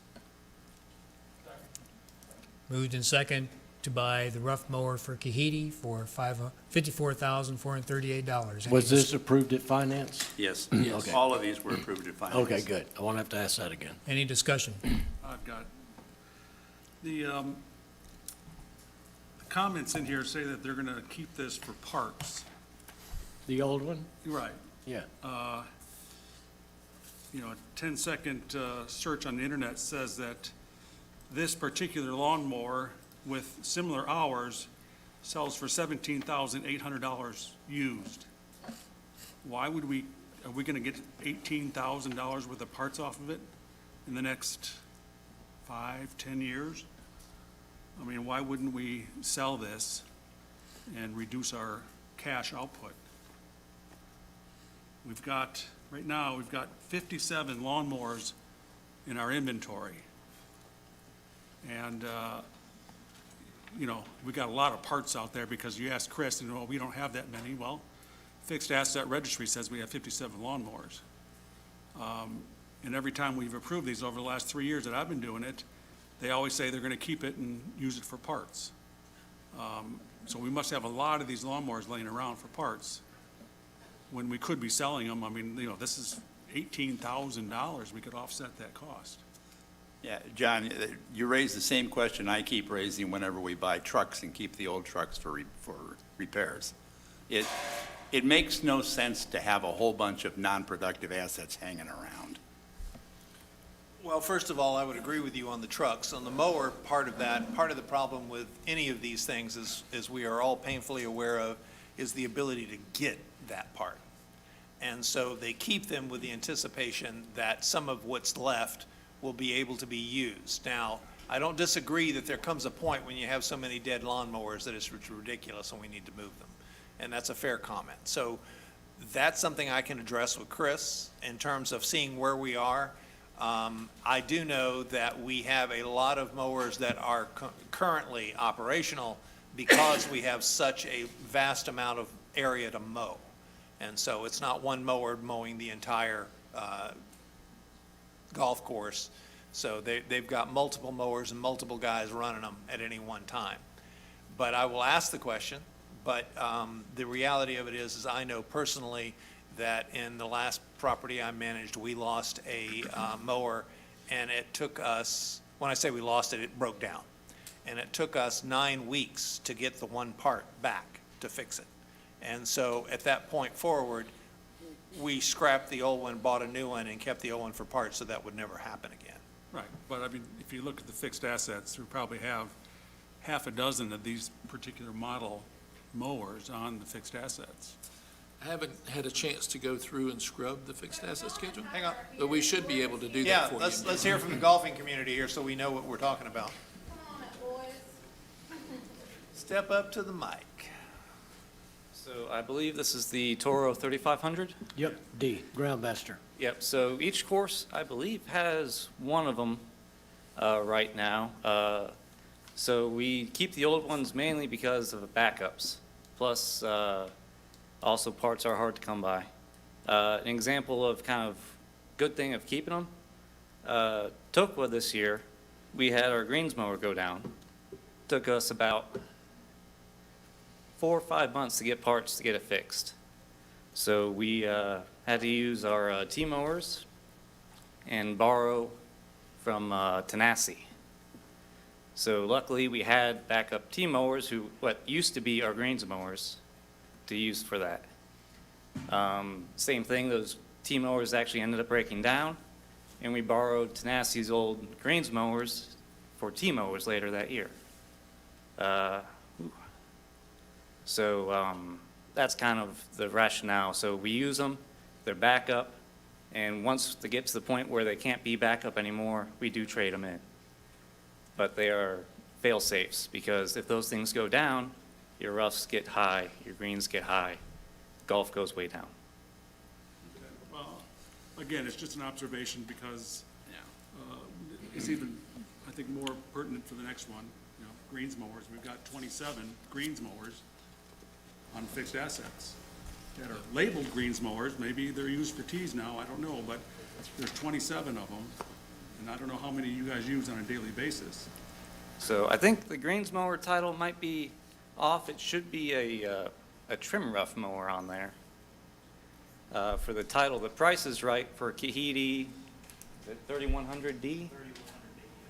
So that should be a trim rough mower, not a greens mower. The greens mower should be next month for Tokwa that we'll be asking for. So that's the same kind of theory. I don't know, Jordan can kind of speak more on the use of that one. So board, why don't Mickey and I take on the task of doing a little inventory with the golf community and find out exactly what we have and get them identified as to what they really are, because I wouldn't know a greens mower from a rough mower if it bit me. But most of the courses, kind of how we've operated is greens mowers, we use them for 5-6 years, then they become T mowers for 5-6 years, then we trade those in when we get the next set of greens mowers, and it's a loop. Cycle, right. Yep. Right, so, I mean, the point of me bringing this up is so that we can answer that question, because John's question is a fair one. Why do we have all these things? And if there's good reasons for it, then both the community, but specifically the board, need to know that. Yeah, and then a lot of those greens mowers might be walking greens mowers as well from when we used to walk. Well, we might have 27 on there. But Well, it's probably just you know, to do, I guess, for Mickey and the managers to clean up the fixed asset registry. Because if our financials are, you know, misstated, we need to correct that. Yep. So I know on the golf side of things, we're looking at that as well. And then, I guess to this subject, there's a question on here, lease versus buy. Have we ever done an analysis of lease versus buy on some of these high-ticket items, so we're not spending all of our capital? And we made the decision on golf carts that it was better to lease than buy. You almost, very, very, very few golf courses would ever lease major ticket items. You buy them, you get them, you tend to get better repair services. If you lease it, major repairs, you have to ship them off, then you lose them for months, or they're off somewhere else. Usually you get much better value and much better service when you purchase. We'll look at it. There's pros and cons to all of it.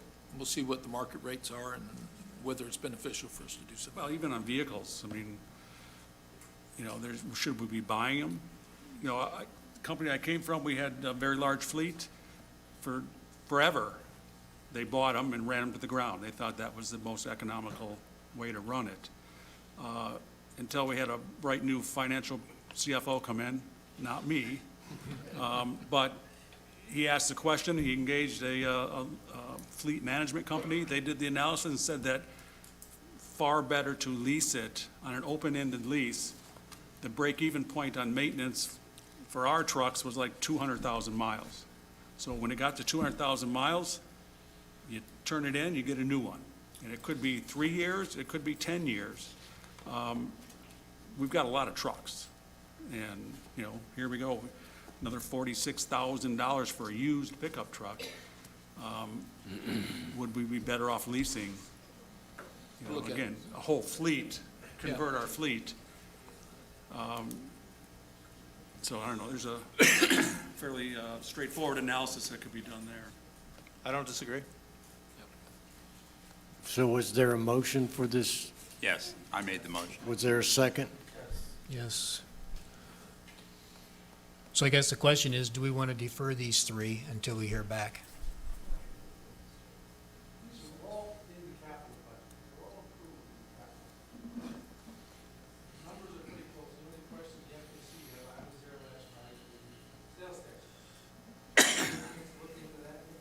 Yeah, we're not exempt from purchasing. We went through the capital budget ad nauseam. These were all items that were in the capital budget. They're all needed. You have 3 golf courses. 3 golf courses, 3 times the equipment you would normally have in 1 golf. These things break down, they have to have their reserve ones, they have to have parts, they have to have everything. You can't be driving feed motors to Aussie, to Tahiti, and back and forth because something's broken down. So these are items that were approved in the capital budget. Numbers are close. They should be approved. And along with what Bob is saying, they all have, and going through this documentation here, they all have somewhere around 3,000 to 3,400 hours. So they're used. I don't see the advantage of waiting. But I do agree. you need to- We should look at our assets.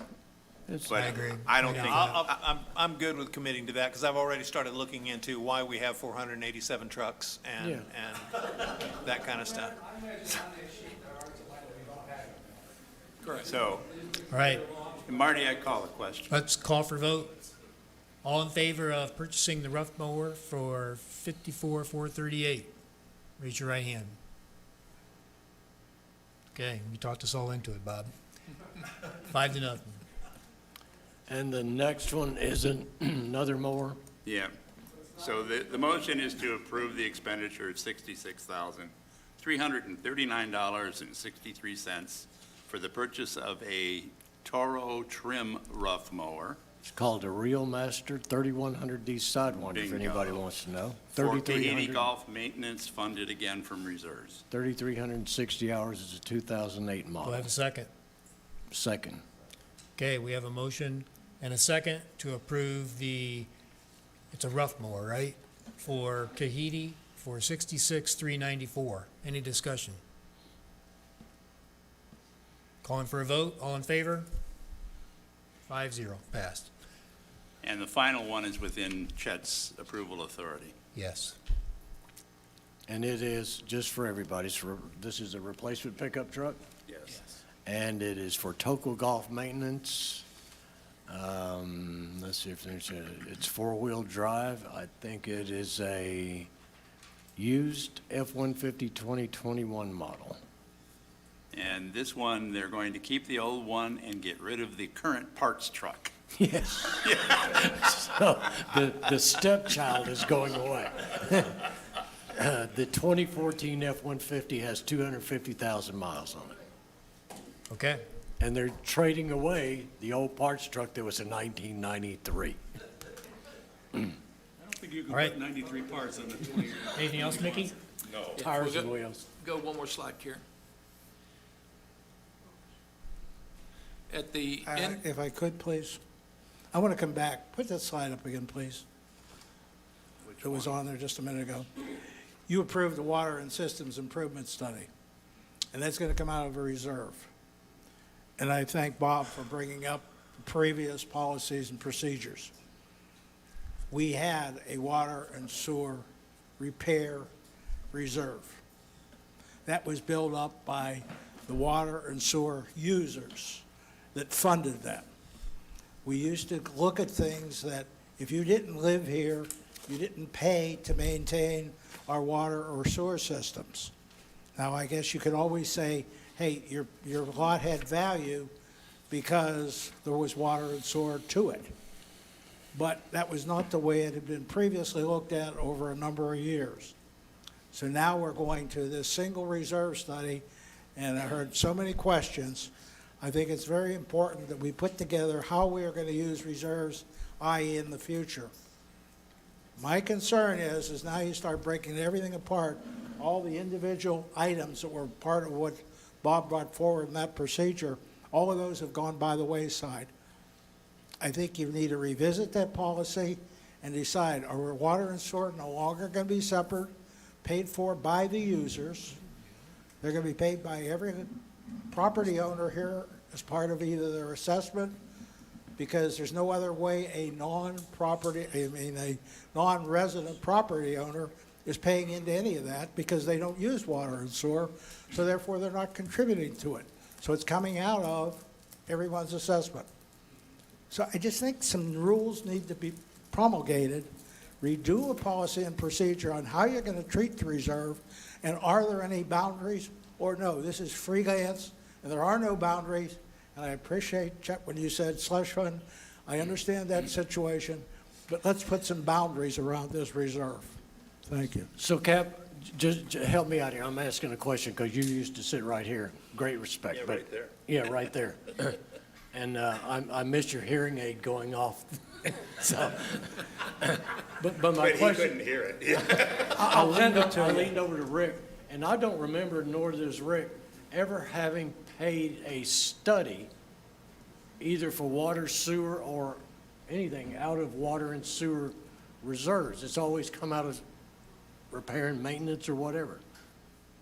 To my memory of 5 years sitting here. Those were done back then, were coming out of the operating expense. No, this that is was last part year of- too. part- We had was a part of Jacob Public study. Works. Huh? Last year, we had a Jacob study. We didn't pay it out of water and sewer. I think all studies have all come out of repair, maintenance, whatever. Or operating. Yeah, they were part of the Operating, operating, yeah. they were part of the operating expenses of that portion of the water and sewer, of the Public Works budget. Right. But what you just said is that it should come out of the water and sewer reserve because that should be No, self-supporting. I'm saying, well, But I'm not I don't- saying, you put it up there. I know. I didn't But put it up it's, there. it's not coming out of water and sewer reserve, is it? No, and I guess I'm Right, still not. exactly. I'm not making this clear. Apparently, I'm not, either I'm speaking another language or I'm just not using the right words. All of the buckets that he defined still exists. We have to account for them in that same manner. They've not gone away. Just because I got one bank account doesn't give me carte blanche to spend money anywhere. I have to have it defined ahead of time unless there's emergency. And if there is, then I have to bring it to this open board meeting for approval. So there's no going away from the buckets. There's no going away from defining specifically what we spend money for. And the idea that it's not in a separate bank account, therefore it's controlled, is not correct. It wasn't controlled. We put it there, but we could move money from one reserve account to another. And in fact, we had a reserve account that was for water and sewer specific because it had to do with our permit. And that permit says that we have to have a reserve. That's all it says. But we had that, and when that got low, what did we do? We took money from the other reserves and put it in that account so we could pay the bill, which to me is silly. We define it. We know that what we have, it's in one account, and every single bucket is defined in the accounting of it. Chet, I differ with you. Okay. I don't remember, I spent 9 years sitting up there, I don't remember us ever moving via vote Oh, I remember money you from one voting for it. reserve account Steve into made water the and sewer. suggestion. Into water and sewer. I do not ever remember doing that. Okay. And I agree with you. You don't need to have a separate bank account. Mm-hmm. If you have it on the books, if Mickey's got a separate account called reserve dash this, reserve dash that, then I agree. Then you're delineating what amounts of money are in each of these so-called buckets. Correct. And you've got still rules theoretically around those buckets. Absolutely, and that is exactly how it is.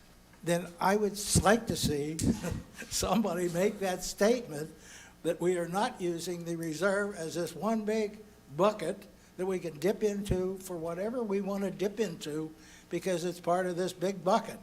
That's all I'm saying. Okay, so here goes. Every single dollar and cent in the reserves must be defined in one of the categories that we have within our reserve study. And we have to identify when that money's coming out, what that dollar figure is, and it has to be approved by the board before 1 cent is spent. Period. There's no such thing as a magic button that we can push and take money out of the reserves for anything. Yeah, the bottom line, nothing has changed. We did a reserve study to talk about how much we should be putting in the reserves every year, but the buckets have not changed. Like I told Bob just a little bit ago, the only change that was made was a couple years ago when we did away with the marine budget, the marina budget, and that got moved into R&M. Marty, just a quick question. Can you guys actually Hold it, no, you gotta come up. Well, I don't want to. Yeah, he's got to wait behind me. Yep, he's behind her. I don't know, I raised my hand, did you? All right, I'm So Teresa I Reed think I know again. Bob's question, so yeah, we can say how much is in each one of those. I think that's what you're asking. So I'm going to talk much about what Cap was discussing, and again, what you guys do is great. I know this takes a ton of time. It takes a ton of time for me to come watch. You can't imagine what it takes for you to actually do what you have to do for me to come watch. So thank you. But with that said, a couple of things. One, I see you voted. When you guys vote, do you mind if I know if you voted yes or no for something? You can see us, right? I've addressed this Right. before. So I'm going to direct where you're So headed if with it's that. true that the minutes have been changed, that we can't see the vote, I'd like to request that be changed back, because I think it's fair that everyone should be able to see how someone's voted. So I at the need end to of a make vote. something clear, and I hope you all understand this, because it's really important, actually, to the question you're trying to ask. When the board votes, I don't care if 3 voted yes and 4 voted no. If 4 voted no, that's the majority, and that is the vote.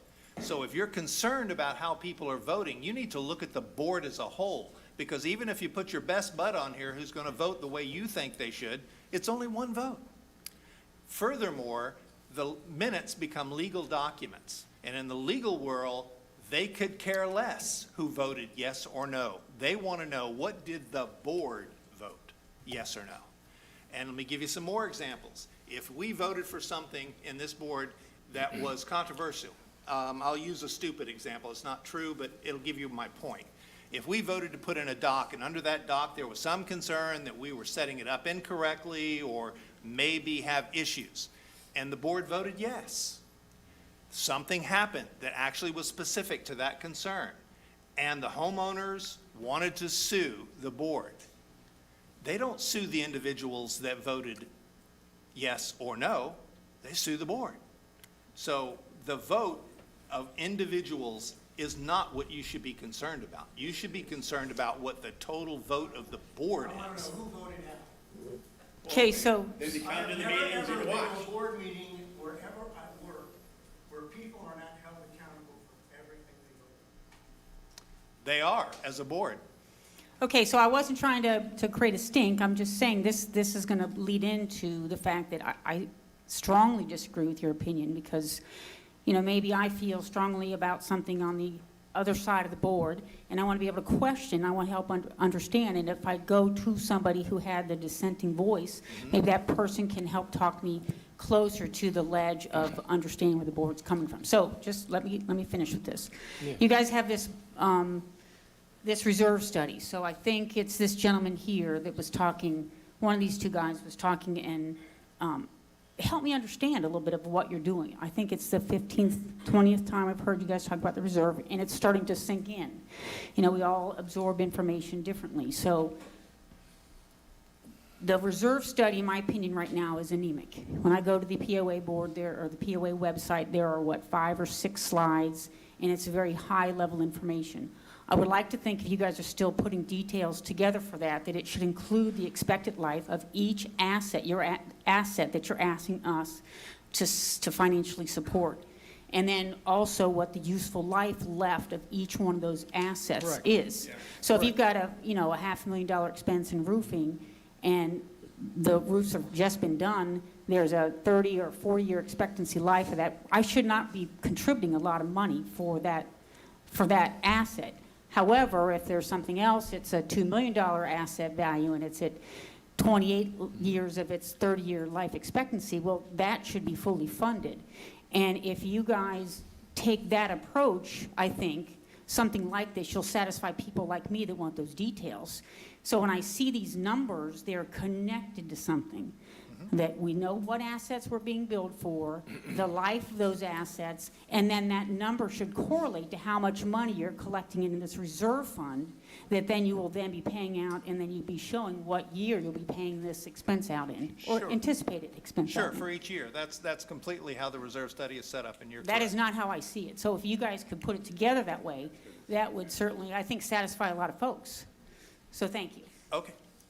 Could I ask a question? I've been curious, because I got lots of friends that are asking me the same thing that you were asking. What's my voting record? What was the last thing I voted against? Pat White, 304 Skiatook. Circle. What was the last thing I voted against? Nobody knows. Maybe Bob. Bob Denny with an answer. I don't keep it in my head, Pat, but if I want to find out, I want to be able to find out. Right, and you can go back to a video and watch me raise my hand. And So by the since- way, the video is set up into blocks, so people say, well, I don't want to sit for 3 hours to find out who voted. And You the vi- actually can go to the chapter, And and the it will video, show you. the video's not a legal document. Understand, since we're on the subject, I'm going to ask our attorney, is there a legal difference between what's documented on the video and what's documented in the minutes?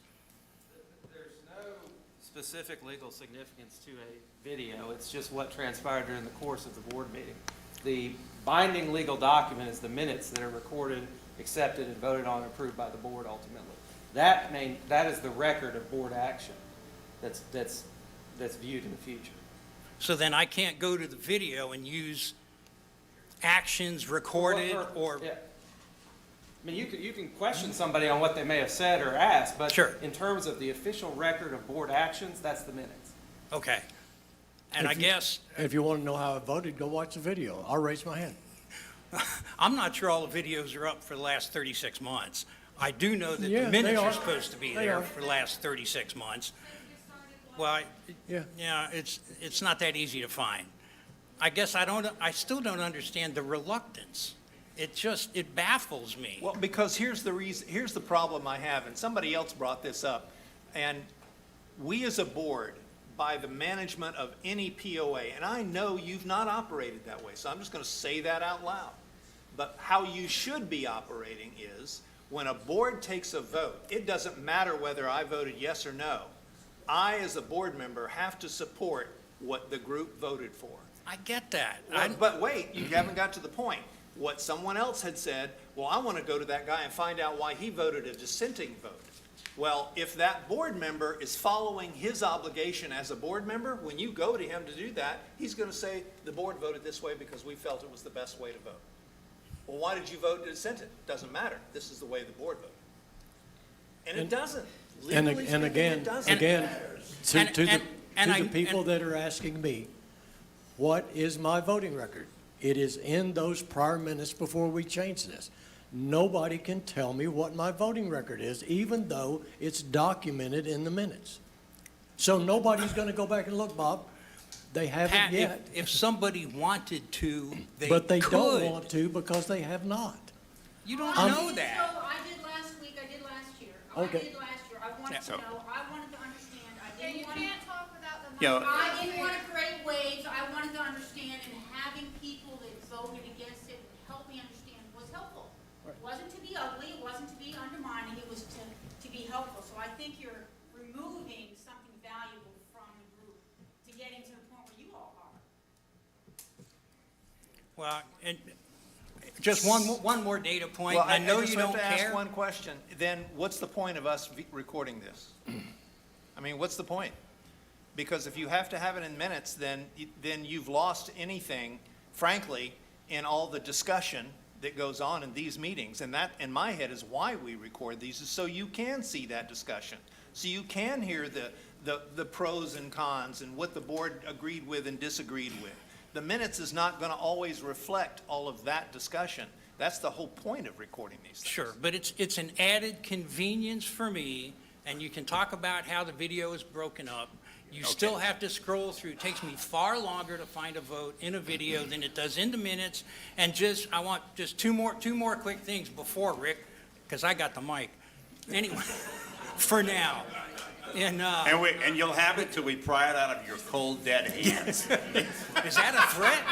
Right, Anyway, let's keep it moving now. I did post, I know you don't care about next door, and I know you hate it to death, some of you, but I posted a survey, and with over 500 responses, it's 86% want to see the names in the minutes, 10% don't care, and 4% said they'd rather not. I have no explanation for it, I'm just throwing the numbers out at you. The other thing is, I have a form, and I've already documented several votes. I have every intention of documenting, especially the non-unanimous votes, who voted how, and I will post those on Nextdoor. So people will know anyway. If you guys aren't going to make it easy for people to find by just searching the minutes, I'm going to make it easy to find. You just have to look. Thank you. Are we done with this conversation now? I mean, the board voted on this and made a decision. So Moving on. we're not going to revisit it. Mickey's up. In the December board meeting, when we had the conversations about the reserves, we talked about investments and how they're going to be invested, and I was asked to present an investment policy. So in front of us on these next 3 pages is an outline that I obtained through some conversations with Morgan Stanley, and they agreed. They would like something signed and in their hands to protect their mismanagement, to make sure that they invest only in the things that the board prescribes, and that I, as your manager of these funds, can make sure that I am in compliance with those requirements as well. So in this investments guidelines section under section 2, it talks about these investments of the types that are there. And in the next section, it says what are the eligible investments. What are the things that you want to approve for us to put our funds into? Currently, as it's laid out in this policy directive, U.S. Treasuries, obligations guaranteed by the U.S. government or other U.S. Treasuries, obligations by the U.S. federal agencies and guidelines. And if you go to the next page, there's 4 other very controlled investments. All of them are very secure, very liquid, and have a defined period of time. I'm sorry? Sorry. Item D, taxable and tax-exempt municipal notes, bonds, and commercial paper. Repurchase agreements with major banks and authorized dealers fully collateralized to at least 102% of market value by the U.S. government securities. Bank obligations, including certificates of deposits, deposit notes, bankers' acceptance, bank notes, and time deposits, corporate bonds, notes, and floating rate under notes, including medium-term notes, and taxable institutional money market funds. Currently, all of the funds that we have are in brokerage CDs, money market accounts, or cash savings accounts. And if we can go to the last slide that's in this deck. One more, keep going. One more. This is a listing of all of the funds that we currently had in the reserves, and you can see the bulk of that, 7.15, is in brokerage CDs with the maturity dates and the rates that were currently set on those CDs at the time they were acquired.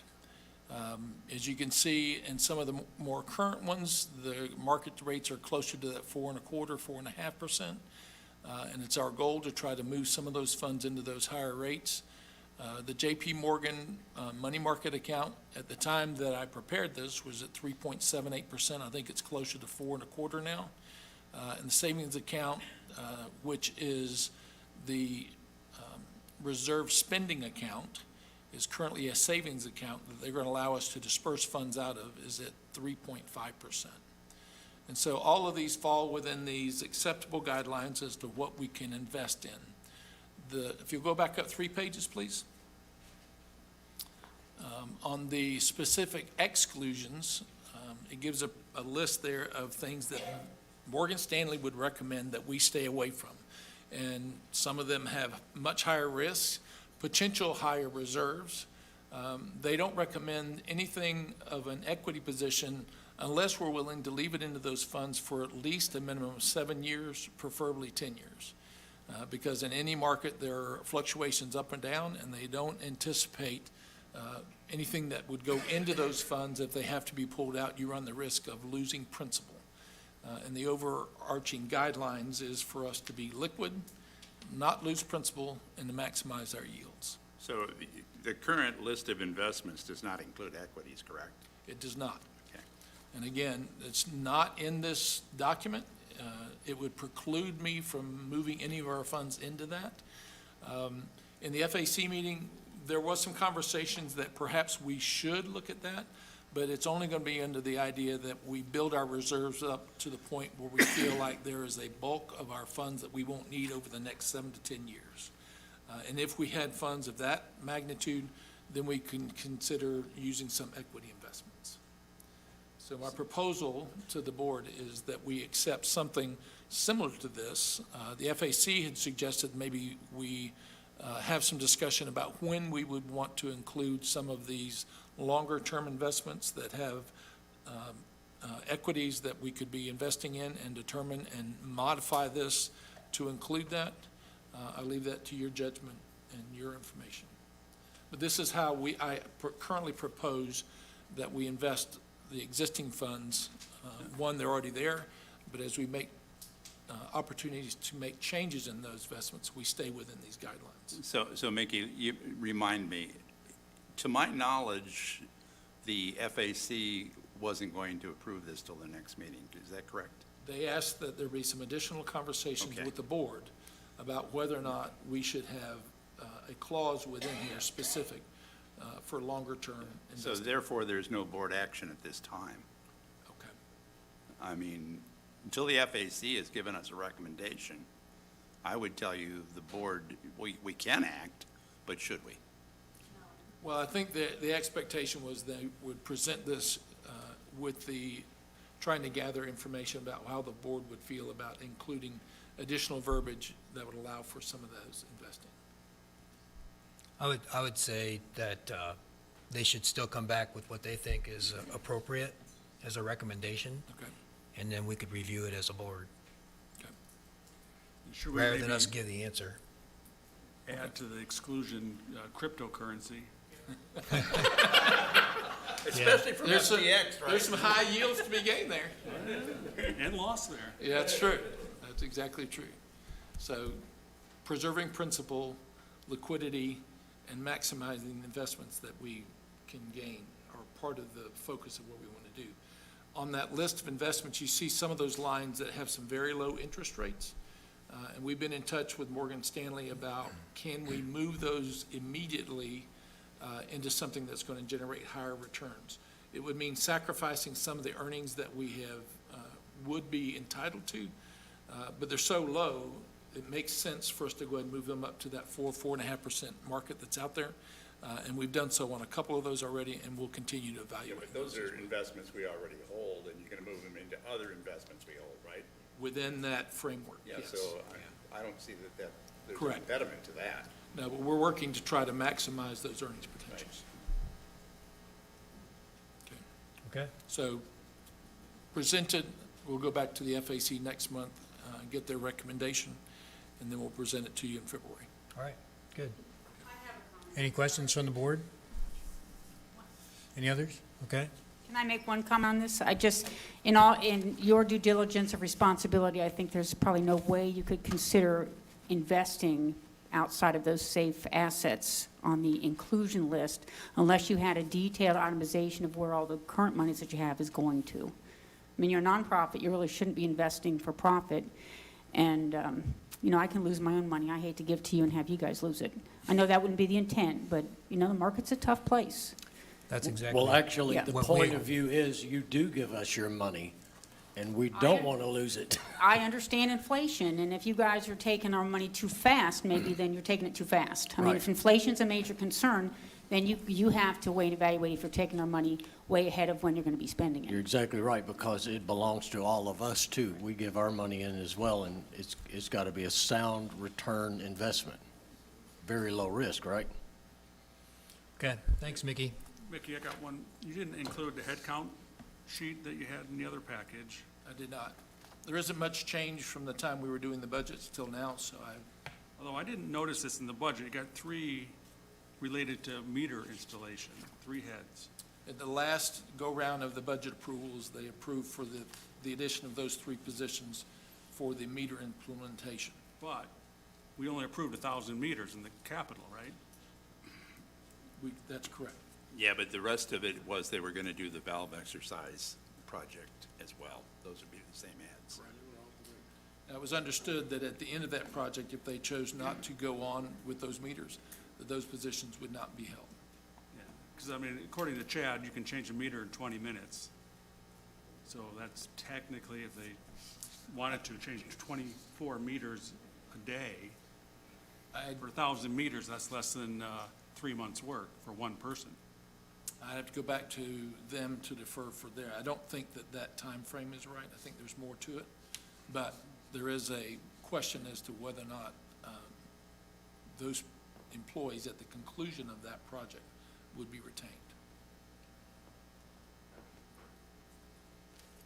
I have a quick question for Mickey on his financial presentation. All right. On your second or third slide, it was titled revenues.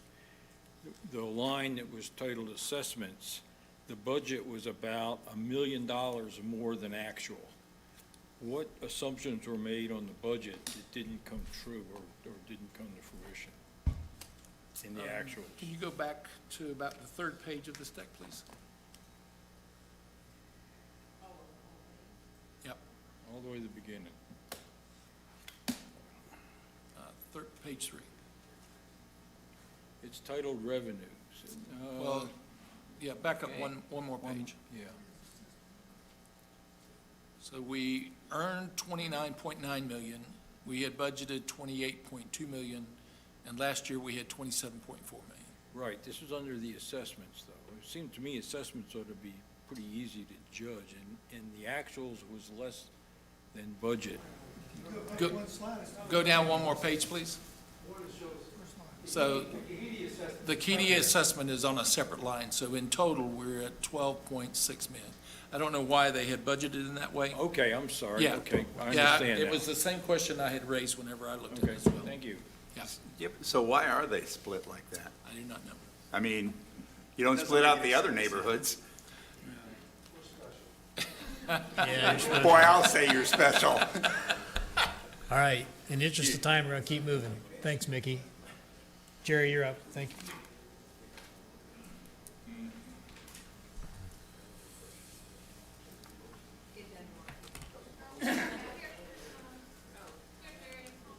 We're only an hour behind.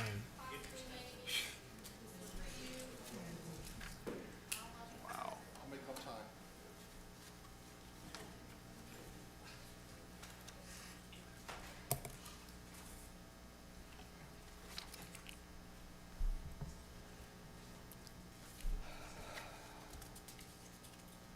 I want to thank you. Try to be brief, and I'll bring you up to speed as far as the 2022 results for the department. Our run data, information on our training, membership, organization, and then lastly, I'm going to try to end on a high note of oh, what a night. Over in the lower right-hand corner, 2022, we ended the year at 1,167 calls, and that is 18.8% above 2021. And that comes out to 3.2 calls a day in '22 and 2.6 calls a day in '21. I want to slice it a different way on the next slide.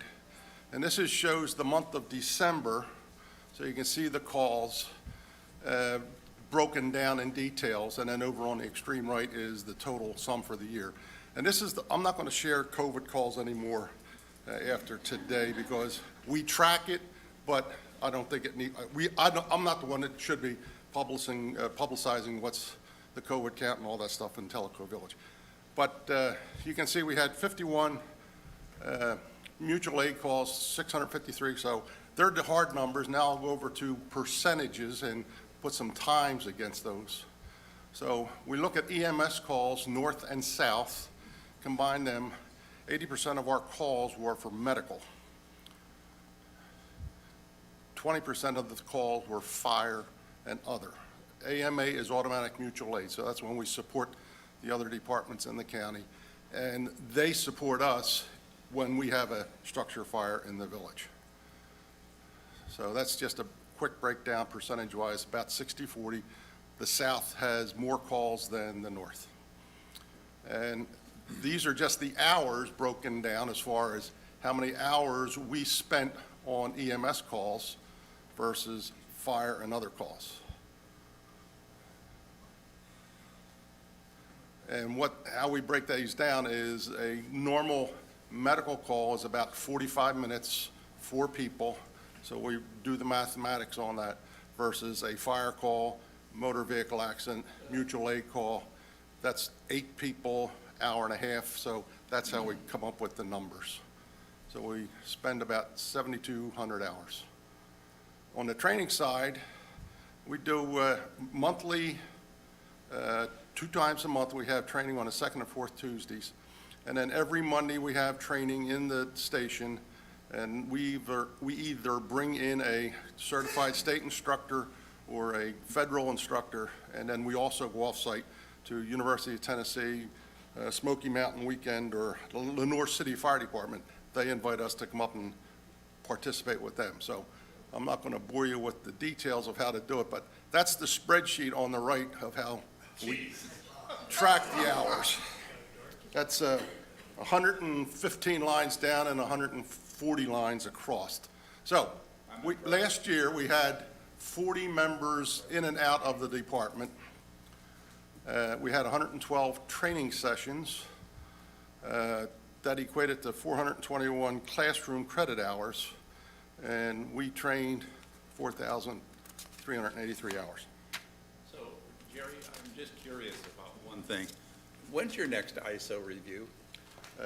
Next year, 2024, Next year. they'll come in and inspect us, and it'll be issued to us in 25. And one of the key issues for them is your training, right? Yes. Exactly. So we're sitting right now at 33 members strong.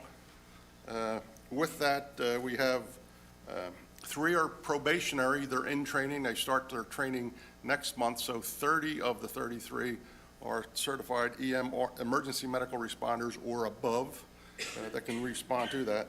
On the fire side, we have 4 firefighters that are firefighter 2 nationally certified. 16 are structural firefighters that they can go inside of the buildings, and 12 are exterior members. And we have 12 members that are certified vehicle extrication. This is the highest trained group of individuals in the department. This was a Tuesday night. I had to get this done for Karen, so forget about it. This is it's gone away. I had more time to prepare it. We just made changes to our policies and procedures, so we are reorganizing the department, and it's getting slimmed down as far as the leadership, more definition, so I'll be able to share that with you next week as soon as I finish out the 3 more people I have to contact. But for grants and opportunities, we submitted a federal grant in January where we were looking for self-contained breathing apparatus, and we cleared 2 screenings, and then on December 22nd, we got a Dear John letter saying thanks, but no thanks. We had too much money in our bank. So we submitted another grant request with the Tennessee State Fire Marshal for 4 self-contained breathing apparatus. and a new washing machine. They packaged up different components that you could apply for. So it was breathing apparatus and a washing machine, or it could be personal protective equipment and hose. So we opted out to go with the SCBA's because we have 18 SCBA's that need to be phased out because of manufacturing date. So we have not heard yes or no on that request. We hope to hear within the next couple of weeks on that one. The county had COVID federal money available. We submitted a request for a new fire rescue boat. When we were made aware of this grant, we did a count the dots, and there are over 600 homes on the lake side of 444 that have water access. And at the Tanasi, we were able to deploy our boat, and it worked out well. So we're saying we can deploy a boat, and that could be another engine basically in the village. So we are looking at a fire rescue boat. We requested $175,000, and that was submitted on the 31st, and I got word last night that the county approved it, and final approval will be on the 7th when we get the check for that, and that's an 11-month delivery. So it's being manufactured up in Canada, but the city of Chattanooga just took delivery on 2 of them late last year. So there's 300 in the production line, so we cannot improve that, but it's 11 months out. And you've had a couple of boat fires the last 18, 24 months, too. Yes, yes. And this boat is going to be, the pumping capacity will be twice as much. So before we can put 250 gallons, this is going to be 500 gallons a minute. Wow. We're going to be able to pick up a ski-doo or whatever's out in the water, physically pick it up and put it in the boat. Really? We can go up to the land, drop the front down, and if we have to take an ATV, we can do that. Well, heaven help us if we're ever in a boat fire, but if you ever get an opportunity to watch these people handle a boat fire, it is a ballet dance. It is amazing to watch. So, yeah, and it was interesting to watch the diver when they were recovering the boat that went down on December 1st. Because I was out there for 5 hours on Saturday hoping that they were going to float it up. I left at 5:30, and at 6:30 it floated to the top, and then by 9 o'clock they had it up to Poplar Springs, and then Sunday they had a good day trying to get it out of the water. So we submitted a grant for headsets, for wireless headsets, so everybody can talk inside of the Engine 124, and then we called one as a grant opportunity. There is a resident in the village that their family has a fund from their father that would donate rescue vehicles. So they approached us and got word yesterday morning that that was approved. So we're playing phone tag now as far as when we can talk and get some more information on that to finalize that. So this was our latest edition. When I was here the last time, I was just telling you about an opportunity. Alcoa Fire Department gave us this truck. My board of directors authorized $75,000 to equip it and outfit it. It came in at $74,800. So I was able to control the budget, and it's been on 3 calls already. So what's happening? We've had internal policy changes, so we have added associate members. We've added a position of an assistant chief, and we've added the position of a chief engineer. We're going to continue doing the hydrant flow test and color coding program throughout the village. We have a new computer system with incident reporting, and you might say, well, why do we care about that? We're going to be able to incorporate in these all of the commercial buildings in the village, and they will be on a desktop in front of the driver or operator that they have a pre-plan for all of the buildings in Tellico Village. So we're going to start working with Chet on pre-planning of all the commercial buildings and all the POA structures in the village. And in sometime this year, the county has asked if we could do a all-county drill. We don't know where it's going to be, when it's going to be, but that would involve tanker operations, other aerial trucks coming in, and on one of the major structures in the county, in the village. And then, if anybody remembers Frankie Valley, December 24th, that's 3:53, we got a water flow alarm at the community church, frozen sprinkler pipe, water main broke in the sanctuary. We had to close the facility at 16:23 because they could not hold services there with the water system frozen and out of service. And then about an hour and 30 minutes later, we get a water flow alarm at the neighborhood. Frozen sprinkler pipe. Water was in the bistro area and a cup in the residence rooms, and it was a mass casualty was declared because we had 3 pieces of equipment, 16 members.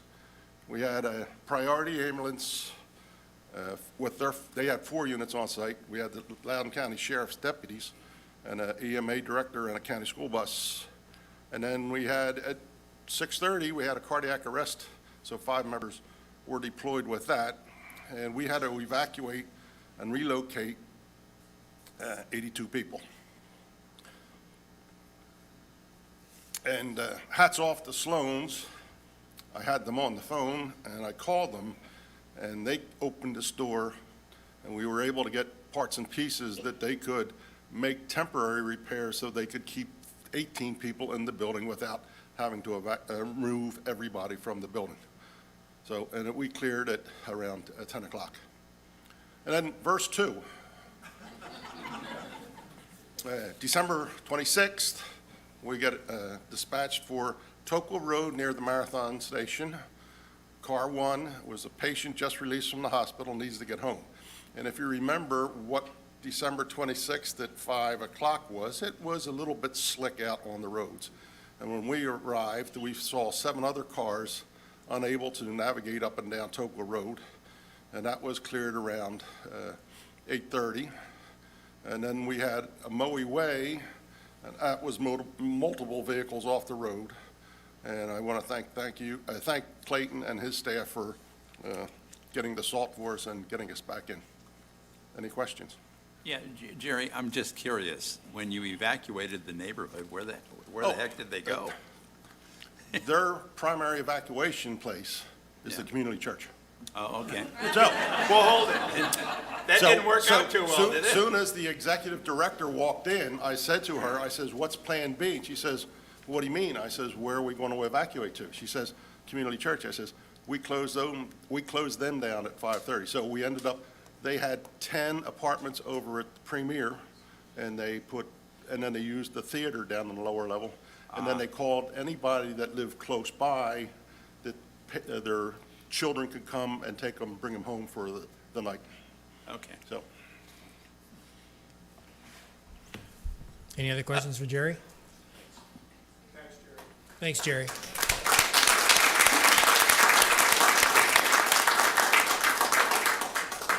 Next on the agenda is Chet to review his 2023 goals. Okay, I have a few, and some of them are long-term and some of them are short-term. One of my long-term goals starting out is to find a way to lease TRDA land back to homeowners. And I'll give you a couple examples. Several people within the community have TRDA land that keep them from being able to access the water and have a boat dock be put in because there's TRDA land there. Well, I'm looking at a way I can lease that land back to you, so therefore you can go to TVA and say, am I able to put a dock in? And this will allow quite a few people to do that. Another way we can use this same procedure is if some of you have land behind your home that you would like to use, you can lease that TRDA land or common element land back and use that for what you'd want to do. And I have to get TRDA and TVA to agree to this procedure, and they're going to give me specific instructions, and whatever we come up with will be used around the entire lake, more or less. Rarity Bay has the same problem. There's another community that they're putting in that will ultimately have the same problem. And so TVA has kind of made some decisions along the way that has made it difficult for homeowners. And so this is their way of trying to find a happy medium to give people the ability to utilize that land. We're also going to start on, I'm sure all of you are aware that we purchased a bunch of land from CCI. This year, we're going to start trying to put that land to use. Beth already has out an RFP to sell some land to developers to build homes, but I think we're also going to look at other things like a more adequate RV storage that would include a flat slab with cover over it for larger RVs and possibly a storage building or smaller storage for people who want to store stuff. And then some additional garages where people who have custom cars or cars that they're keeping, that they would be able to park them there off property and keep them inside a building. And all of these, of course, would be leased out to the homeowners. There are several other areas and other items that we'd like to do, but this year my goal is to get us on the road to having that land make us money, us being the association. That it's not just sitting there sucking air, so to speak. I've also been reviewing, and frankly, this is not just a year goal, this will go on forever, but I'm sure it's part of my list because I've just started here, and that is to review payroll and staffing and employee benefits, which I've already made some major changes, but look forward to making some more along that way. Part of that discussion in terms of employee benefits happens to be trucks. So that's one of those things that I'm looking at. Also, phones. We have lots of folks who use company phones, and I want to be sure that all the money that we are expending on that is in the right direction, and is there a better and less expensive way to do that. One of the problems that we're running into, and I use this analogy a lot, if you're out traveling somewhere and you're at night and you're lost and you stop for 5 minutes and you are looking at your map trying to figure out where you are, and this guy walks up and taps on the window and rolls the window down, and you roll the window down, and he says, "Hey, I just wanted you to know you stopped on train tracks, and in about 20 minutes a train's coming through, so you may want to think about that." Well, I'm that guy. So in the future, we're going to outstrip our ability to maintain what we own. We are. I mean, that train is coming sooner or later. And so what I'm looking at doing, is there a possibility, because of all the things we've talked about previous to now, where we have constraints on how much we can raise dues, but just as important, we have constraints on how much money we can earn as a POA because of our status of being a nonprofit. One of my ideas or thoughts is, can we legally separate and have the POA over here and a corporate side of Tellico Village over here, and be able to make money that we need and then fund that back into the POA to reduce their costs via assessments. And I don't know that I can do that, but it's a place to start. And so we're going to see if that will work out and help augment the income that we're going to need in the future. There's all kind of other benefits to that, but it would take all of our commercial stuff, all the land we own with CCI, all the commercial property that we now own, the strip mall and all that stuff in the Center Village, and take it out of the POA designation is really what I'm trying to do, because then we don't have a ceiling. Whatever money we earn it's okay. Now, that also puts us in a tax bracket, so we have to dance that dance, but I'm trying to figure out ways that we can compete without raising the assessment any more than we already are going to have to. Can any of that be done through a foundation? Those are all the questions that we're trying to answer. Those are all the questions we're trying to answer, because I'm not married to one idea. I just know I got to come up with a plan somewhere along the way. And so I got to look at it from foundation side, from a corporate side. What are the tax implications? Legally, will the state recognize the POA and recognize a commercial unit? There's just a lot involved. It's not a simple yes or no question. Let's see what else we got here. Okay, one of the things that and a lot of people have asked me about this, and I've confirmed it for you, we are in the process of hiring a purchasing agent. Well, one of the tasks of the purchasing agent will be to review all our contracts. One of the concerns I have, and I've been bitten by this so many times I don't even want to talk about it, is how many times we have auto-renewal contracts. We go to say, hey, let's go out for bid. Oh, wait, it just auto-renewed last week. Well, we need to be able to manage that better and have those lists and have them under control and have somebody watching and keeping the gate on those, because there's so many and because they're so in-depth, to have one person managing that, putting it on our calendars to say, okay, we need to review this month because it's coming due. Do we want to keep it? Do we want to get a new one? This is going to help us rotate and move and manage our contracts in a better and more organized way. And there's all kind of other contracts. We're reviewing the food service contract, which all of you have grand opinions on.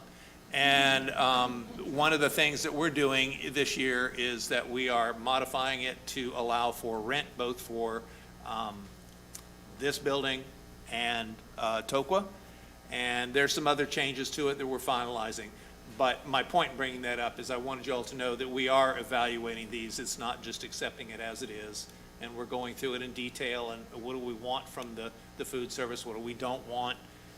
The fact that we're dealing with it pretty much as an amenity, and so what does that mean? And going through all the details in that regard. Also, I'm looking at our contracts for water and sewer with LUB and see what those are. And I have to tell you, the contracts that I've looked at so far pretty much have no teeth in them anywhere.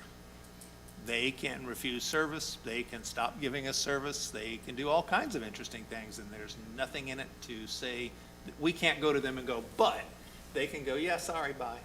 And so I've got to get some teeth in that, got to get some protection for us, because we don't ever want to be caught flat-footed on that.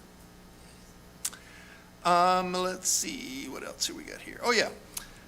One of the things that I'm working on I've actually started that in a big way, and that is to develop relationships between Loudoun County and Monroe County, because of obviously we populate those two counties. And I want to be sure that we are getting good information from the county, that they know that we want to be partners with them as Tellico Village, and that, as an example, one of the bids that are one of the what's the word for it, Mitzi? Grant. That's the word. Anyway, grant. We got a grant coming in, but we heard about that grant from the county, and so the county figured out that that's a grant that we could give to a public municipality. I mean, a private municipality, which is us. And so I want to develop, pardon me, that relationship. So as these things come through that they see that I would never see, they're going to ship them our way and give us some ideas. Again, another way of getting more income into the community that is from the state and federal level. And I think it's important we just make ourselves good neighbors. I'm going to save one of mine to the last because there'll be lots of questions about it. I also want to give Tellico Village a bit of a facelift. We kind of look like the 70s, and I'd like to kind of bring us into the 2000s if we could. And what I mean by that is to change the signs coming into the community, not necessarily the main monuments, but re-landscape those, get a little bit better material for our signs, change the design of them. If you go and look at some of these signs, they look really good until you walk up and your finger goes right through them because the paint's holding them together. But we want to change the look and a little bit of the signs and bring us up to date. I want to take down the sign that says we're a Cooper community, really bad. And that sign's going to get changed out. And just generally raise the look of where we are. Landscaping, signs, minimal stuff in the beginning, but things that will at least give us a consistent and upgraded look. Last but definitely not least is the Tanasi rebuild. So tomorrow, the HOA, I'm going to have a big, one more time, big presentation on what we're going to do with Tanasi. Here's the Cliff Notes version. I gotta get something to drink here.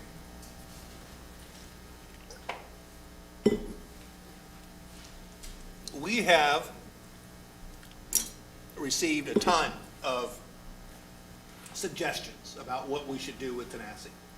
And we have weeded through all of them, and we have tried to apply as many of those as a committee as we could to our investigation and thought process thus far. And so when I talk about square footage that we've come up with, that's been driven by homeowners' requests about what they think that building should or shouldn't have. And the terms of where that building's gonna go is gonna be driven by the architect. And somebody else brought up the parking lots. One of the first things I heard in moving here was the parking is terrible at Tenacity. And, well, it burnt down and that solved that problem. But, Well, extreme, don't you? yeah, I know. So but the truth of the matter is that when we rebuild, the building is probably going to be larger and accommodate more people. Therefore, we're gonna have a larger parking lot so that we don't get into people parking out in the grass and on the side of the road and all these other things that you've seen in the past. So that architect is gonna be able to help us determine where we can do that. Now, to make that really clear, we've surveyed that area and we've defined where the T-dot land is toward the road and the 820 line toward the water, which is TVA. And then we're gonna give that to the architect and say, here's a building we'd like to build, this many square feet. Give us a design and place it on this piece of property based on these parameters and give us a parking lot. And I'm gonna ask him, whoever that is, we're gonna go out to bid to a couple architects to see what they come up with. And then give us a couple renderings, which we'll again bring back to the community for their review and for them to see and get their input and see what they think one way or the other. Ultimately, it's gonna be driven by how much space we have. And to put all the rumors to bed, we don't know that we're moving the ninth green, and that may or may not be affected at all. So I would not put that on your list of, oh my God, I gotta talk to him about that, we can't get rid of that. Because I don't know that yet. And when we do, you'll know that just as clearly. The other thing is I want to be sure everybody understands that we are doing everything we can and will do everything we can to landscape whatever we come up with so that regardless if the parking is all the way down there or not, the homeowners on both sides will have landscaping between them and that road or the parking area, so they're not having car lights in their windows and all those kinds of things. And by the way, that's in our red book, so we're just really following our own rules when we do that. And so that's the plan so far. So the time frame is kind of, right now, we're trying to get it in a format we can hand over to whatever architect. So we'd like to have an architect by no later than April, and then give that to the architect, have him come back to us with a couple designs, get that in front of the homeowners, and by, say, June, July, I'm being pretty aggressive here, get it out for bid to contractors. So that by August, at the very latest, early September, we have a contract, and the hope is that we will break ground either in December or early January to get us back to where we need to be. Now, that's a pretty aggressive plan, but I can tell you that as a committee, as we have met, we never left a committee meeting without a decision being made. This was not a committee of sitting around and having long discussions and making no decisions. Every single meeting, we walked out of there with a decision made about what our next step was going to be. And so we are moving ahead as fast as we possibly can, taking into account all the homeowner suggestions. So we're not doing this in a vacuum, as has been often suggested. By the way, most of the drawings that we have currently were done by homeowners who are graphic designers or architects, and they've done that for us and advised us on what, square footage, how should you do this, what should the kitchen area be like, what should the dining area be like, and we answered a lot of those questions. Like, people wanted more outside dining, so we made the deck wider. People wanted more ability to have meeting rooms, so we have a meeting room on one floor, and then the whole upper floor is nothing but meeting rooms. And so we've come up with different ways of managing that, but ultimately, the goal is to give us a building that's built to the future. And if you're thinking that it's gonna be like the old one, it will not. It will be bigger, and it will allow for more, it will accommodate more people and accommodate more parking, and give us something that when we're built out, we're not all sitting in this room going, Pillsbury, when are you gonna get us more parking? It's just terrible that everybody's parking on the grass. We can't really get back to that if I can help it. And so that's one of the goals of evaluating, what do we need? And when I say that, just to be clear, we're taking into things like, so you understand what the committee went through. Okay, we can seat 300 people. So for argument's sake, will we ever have 300 people in there at one time? Probably not, but we might have 200. And then, how many people come to golf? Well, in the morning, I've got 120 people coming to play golf. On average, this is what the golf guys tell me at Tenasseee. So over a period of 3 hours, you got 120 people parking out there. Then I got all those boaters, God bless them. And they want 30 parking places because they may show up on a Sunday or a Saturday and all want to go boating. And so they've got to have a place to park. And then we have the lunch crowd, which is all of those people who don't even live here, who drive by and went, oh, look, a restaurant on the water. And they stop and want to park. Construction guys, I know everybody loves all those trailers parked up there. So all of those things we've tried to take into consideration as we move forward in designing this, so that, like I said, we are building to the future. And that means that also I might as well, give you one press release, it's gonna cost more than the current one. And that's just the way it is. It's going to cost more than the current value we're getting back. And that's those are things that we'll have to take into consideration. By the way, when we get all of that back from the architect with his design and his cost considerations, then we'll have to make another decision. That's going to go out to the community. And we'll have to come up with some conclusions about, is this more than we can afford? Is it less than we can afford? Do we want more? Do we want less? Do we want to make these changes? All those things will have to be evaluated as quickly as we possibly can. Yes? Come to the microphone, please. Sorry, mate.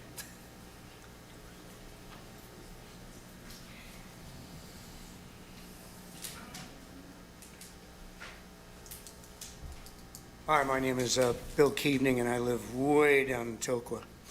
I just wanted to know, is the parking situation predicated on the size of the building we build, the number of occupants, and does the county have any say in how many spaces we're allowed to have there? Yes to all the above. So we have that's why we have to play this dance. If we got X number of square feet, they say, I think it's 315. For every 315 square feet, you have to have a parking space. Yeah, I know. I don't know how they came up with that number either. Wow. And so when we get down to actual, this is what we want, then the county's gonna come in, evaluate that, tell us how many parking spaces, and theoretically, our architectural design guy should know that and be able to assist us in that. And then we have to add all those other numbers I just gave you about boaters who want 30 parking spaces, golfers are gonna come in at 120 a pop, all those kinds of numbers we have to put in to that same calculation. Thank you. You bet. Mine's gonna be simple, so I don't need a mic, and I can talk loud enough. But the audience can't hear me. Yeah. You can hear me? No, the online people. Tell my husband that. Okay, I'm sorry. One thing we have heard, that it was gonna be built in the reference of having events there. In my opinion, and I think several others, there's a place right outside Lenore City that is for events. I've never gone by there that I didn't see 10 cars at least. It's called a venue. Yeah, so I think that, in my opinion, should be dropped. So when we say events, we're talking about events that have to do with Tellico Village. Thank you. I was thinking outside. Right. If somebody wants to come in and it's within the number that we normally have, I'm not gonna turn away their money, to be honest. No, I agree with that. But we're not gonna, support, we bring in 4,000 people to come into an event there. No, ma'am. It's not happening. Thank you, because I don't think that's gonna happen anyway. No, ma'am. Chet, I want to give you another goal. Oh, good. For the last 12 years, I have heard from the current president of the Loudoun County Board that all our solution could be done if we're incorporated. Kevin has put out a beautiful white paper showing why we cannot incorporate under the current laws of the state of Tennessee. I think that there are some things that would help us if we were incorporated, i.e. getting state funds perhaps for our roads and that. I know that the state has tried to help us, giving us permission to have a liquor store, and they've tried to help us in several other small ways. But I just wonder if all Russell and perhaps we could put and get where some people could get us incorporated some way, or if we can't get incorporated, at least get those benefits that we would have state funds for our 110 miles of roads. So now we're back to the one where I was talking about incorporating or finding a way to incorporate versus POA. One of the things that I want to do is I've already started, I've read his white paper, I've already looked at it. I have a county commissioner in my ear who thinks we should do the same. And I can't argue the point yet because I can see the pros and cons. I haven't dug into it deep enough to go, okay, this is what I think we should do and here's why. Because there are advantages, unquestionably, and you mentioned a few of them, of being incorporated. There's also some gotchas that are in there, and I'll give you a couple of them just off the top of my head. Number one, if we incorporate, we have to run two different we have to have two different groups of people. We have to have a POA manager, and we have to have a mayor. We have to have all the staff that you currently see here for the POA, and we have to have all that staff for the city government. And that's dictated to us. That's not something we can choose. I mean, the POA isn't dictated, but the county stuff or the city stuff is dictated to us in that process. Well, I don't know that that's bad. I don't know that that's even too expensive. But on paper, I'm sucking air and having two different groups of people I got to pay for. And there is the argument that all of your POA, and I love this part because I don't think it's true. All of your POA assessments will now become a tax to the city, and you can write them off. Yeah, I know. I had that same look you just did. I went, yeah, sounds good, but I ain't buying it. So, I mean, there's things we've got to look at, and I have every intent on reporting on, this is what I found. These are the steps we would have to take. Now, one thing I do know that you mentioned, that everybody's told me the same thing. We would have to go to the legislature and get them to allow us to do certain things. Correct. That As I currently are understand. not in law. Yeah. And so that's another one of those steps. So whatever I find out in that regard, we're years away from implementing. No, and I understand that. I just, to be honest, I get tired of hearing it. Well, I mean, I've been that's why living I with wanna it for put it to 12 bed. years. You know, Yeah, if I want only to you put it to bed. I incorporate. want you to give, when I come back, I'm going to give, here's our options, here's why I think we should choose option C. But you know, you'll have all the options so that the community can understand that and possibly advise what they think, and I'm sure the board will have their opinions as well. Please put it to bed once and for all. Thank That's you. my goal. Hello, my name's Jim Rockasawa, and I wanted to talk about the Tennessee parking lot. Chet, you made a good argument, and I understand that you have to get a lot of approval. The committee, I hope the committee is doing its due diligence and concerned about the people that live across from the parking lot, the proposed part of the parking lot. What we're wondering is, the Tennessee Basin and all of Tennessee Cove there is how much parking. And I understand you said it falls on how big the actual building is going to be. But the concern is that everybody knows that Tennessee needs parking. It's always been that they needed parking. It's a golfer's dream that they get more parking. All the golf committees always was about parking and the rest of the golf. I heard you say maybe the ninth hole won't be moved, so therefore the proposal for those parking spots that could have filled in the ninth hole off and away from the lake are now going to be pushed to the south end. The south end is the biggest part, which everybody knows is the putting green. Years ago, we opened up the golf courses to green spaces, and people take full advantage of the green spaces. We have walkers in the morning. We have dog walkers in the morning. We have people riding their bicycles on the golf cart paths. And they do stop and use the bathrooms, which is the starter house. And if there's a proposal to take away the starter shack, these people lose the ability, while they're out walking with their spouses, to use the bathrooms before or after the restaurant is open. Therefore, there's no facilities for them to use. And with an aging community, when you have to go, you got to go. We're just also wondering, with the surveyors out there, if they're considering putting berms up, like in any Florida community, before you drive into somebody's area, homes. They have huge berms, fully landscaped, to hide people from the streets. And we're concerned about the streets being exposed with all the headlights.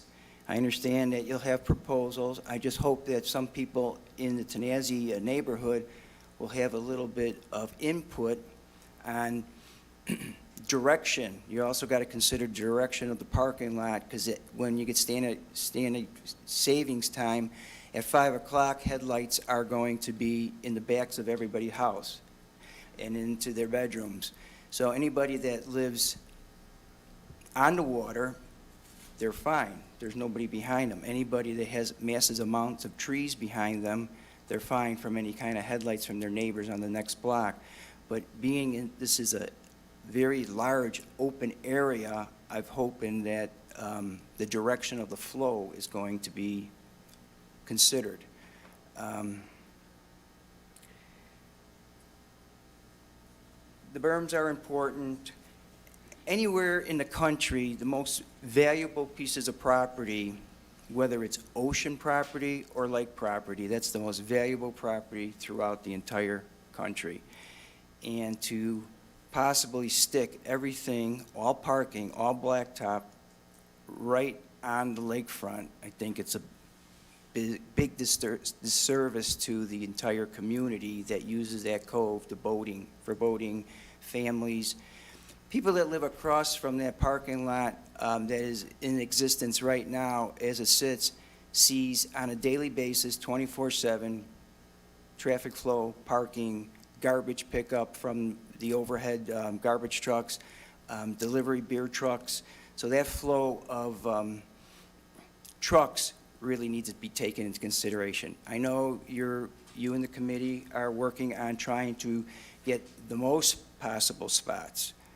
So that also has to be looked at. Do we really need as many as, we know we need more than 120, because that's what we have now, and at any given time, you have that overflow parking, which is along 444, and you also have people park along the curb, so you pick up maybe another 30 more cars that takes those spots, so you got another 150 total for golfing and restaurant people.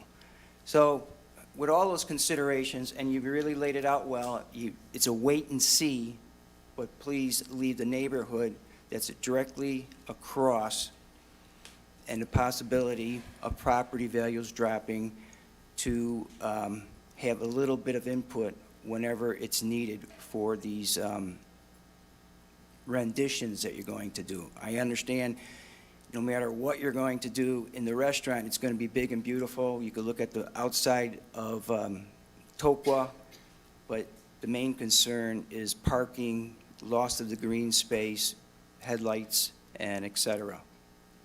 So. Well, as I committed to you earlier in my statement, we are going to follow the red book to the letter, and the red book to the letter says that I have to have all parking hidden behind trees and shrubs, Screening. and berms, and screening, and all the above. And so we will go through every possible way to make that happen and to make it look good. The last thing I want to do is put an eyesore in. Especially on the lakefront.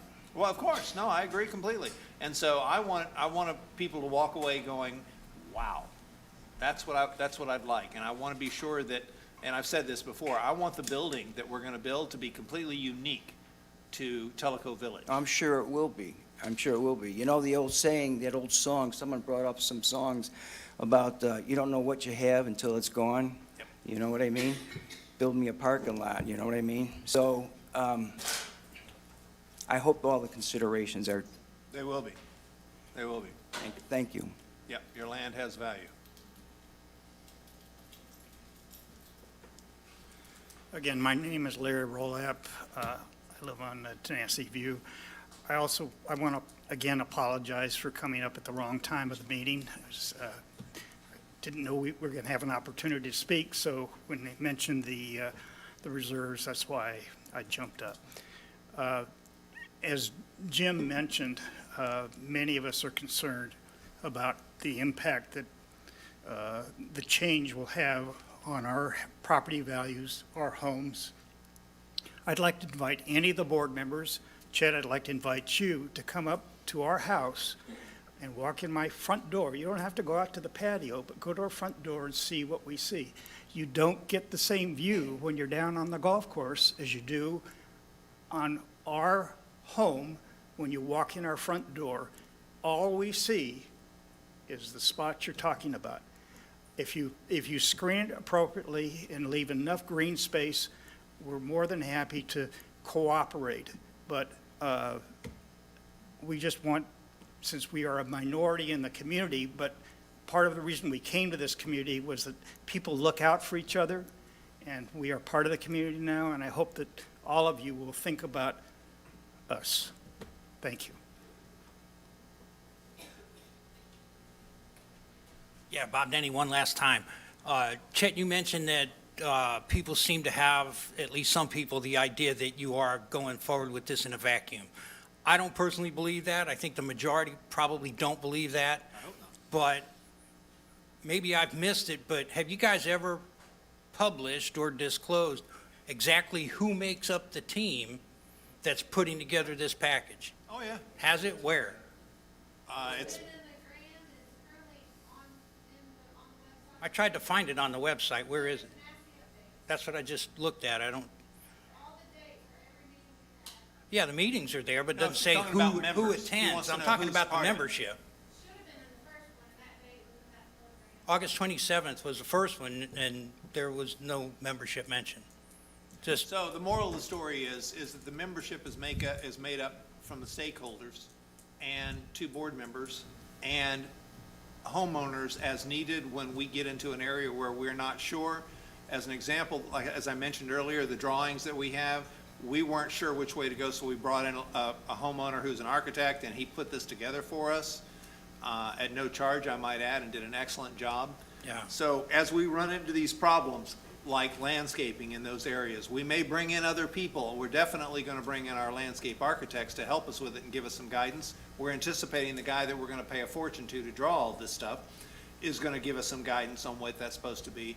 But whatever the case may be, as we run into things where all of us look at each other honestly and go, we don't know, we need to get some more information, we'll do that. And Sure. we'll make the decisions to do that on an ongoing basis. And I appreciate it. It's mostly board members and POA employees, right? So it's Chet and his direct reports primarily. Right. It's Pat White and me. We're the Okay. 2 board representatives. And then beyond that, it's as And it's needed? As needed, Okay, yes. thank you. Do have one thing to say. If they do away with the what we call the potty house, think about women who go to the potty a lot, and there's a lot of old people down here who also do. So I would ask that you don't do away with it. I don't believe in any of this conversation that I've said I'm going to get rid of the starter No, house. but So I deep just said breath, I it's a get it. rumor. See, actually, I'm not as young as you think I am, so I really do have that same issue. We won't go into that. We're not guessing. Okay, any others? Everybody goes, oh, no. We were so close. So, Sorry I asked. Let me tell you what happened to me this morning. So I have to go get some information. I'll review with you in a second. Yeah, and it was foggy too. She asked me, was it dark and somebody walking? And it was foggy too. And I turned right off of Tellico Parkway to go down Chota Road, and there's a man and woman coming onto Chota Road from the intersection T. They're wearing gray sweatshirt and black pants and walking a dog. Holy cow, I almost hit them. But thankfully, I was listening to my own preaching over the last 3 or 4 months and was only going 15 miles an hour. The guy behind me didn't like that, but I couldn't see.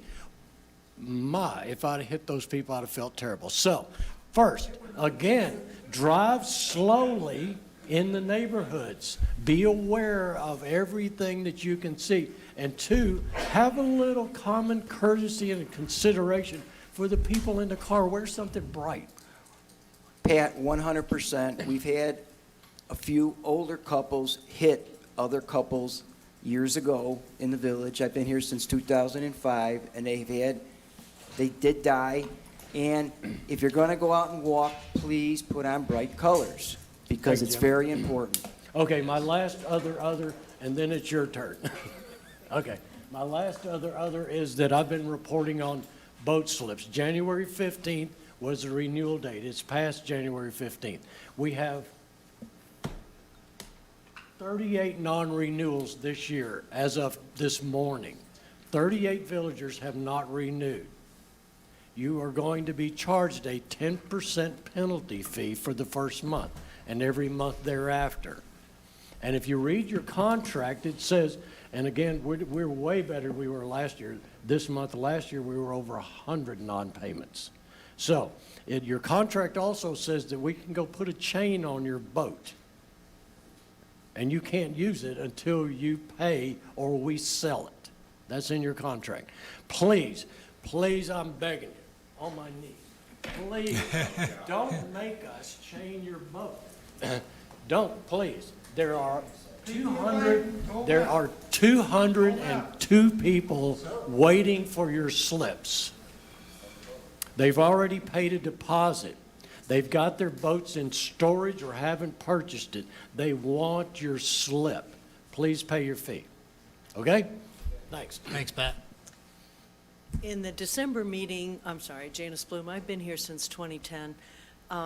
In the December meeting, there was quite a bit of discussion on rentals, and I didn't know if that was going to be on the agenda sometime, if anybody has that on their agenda.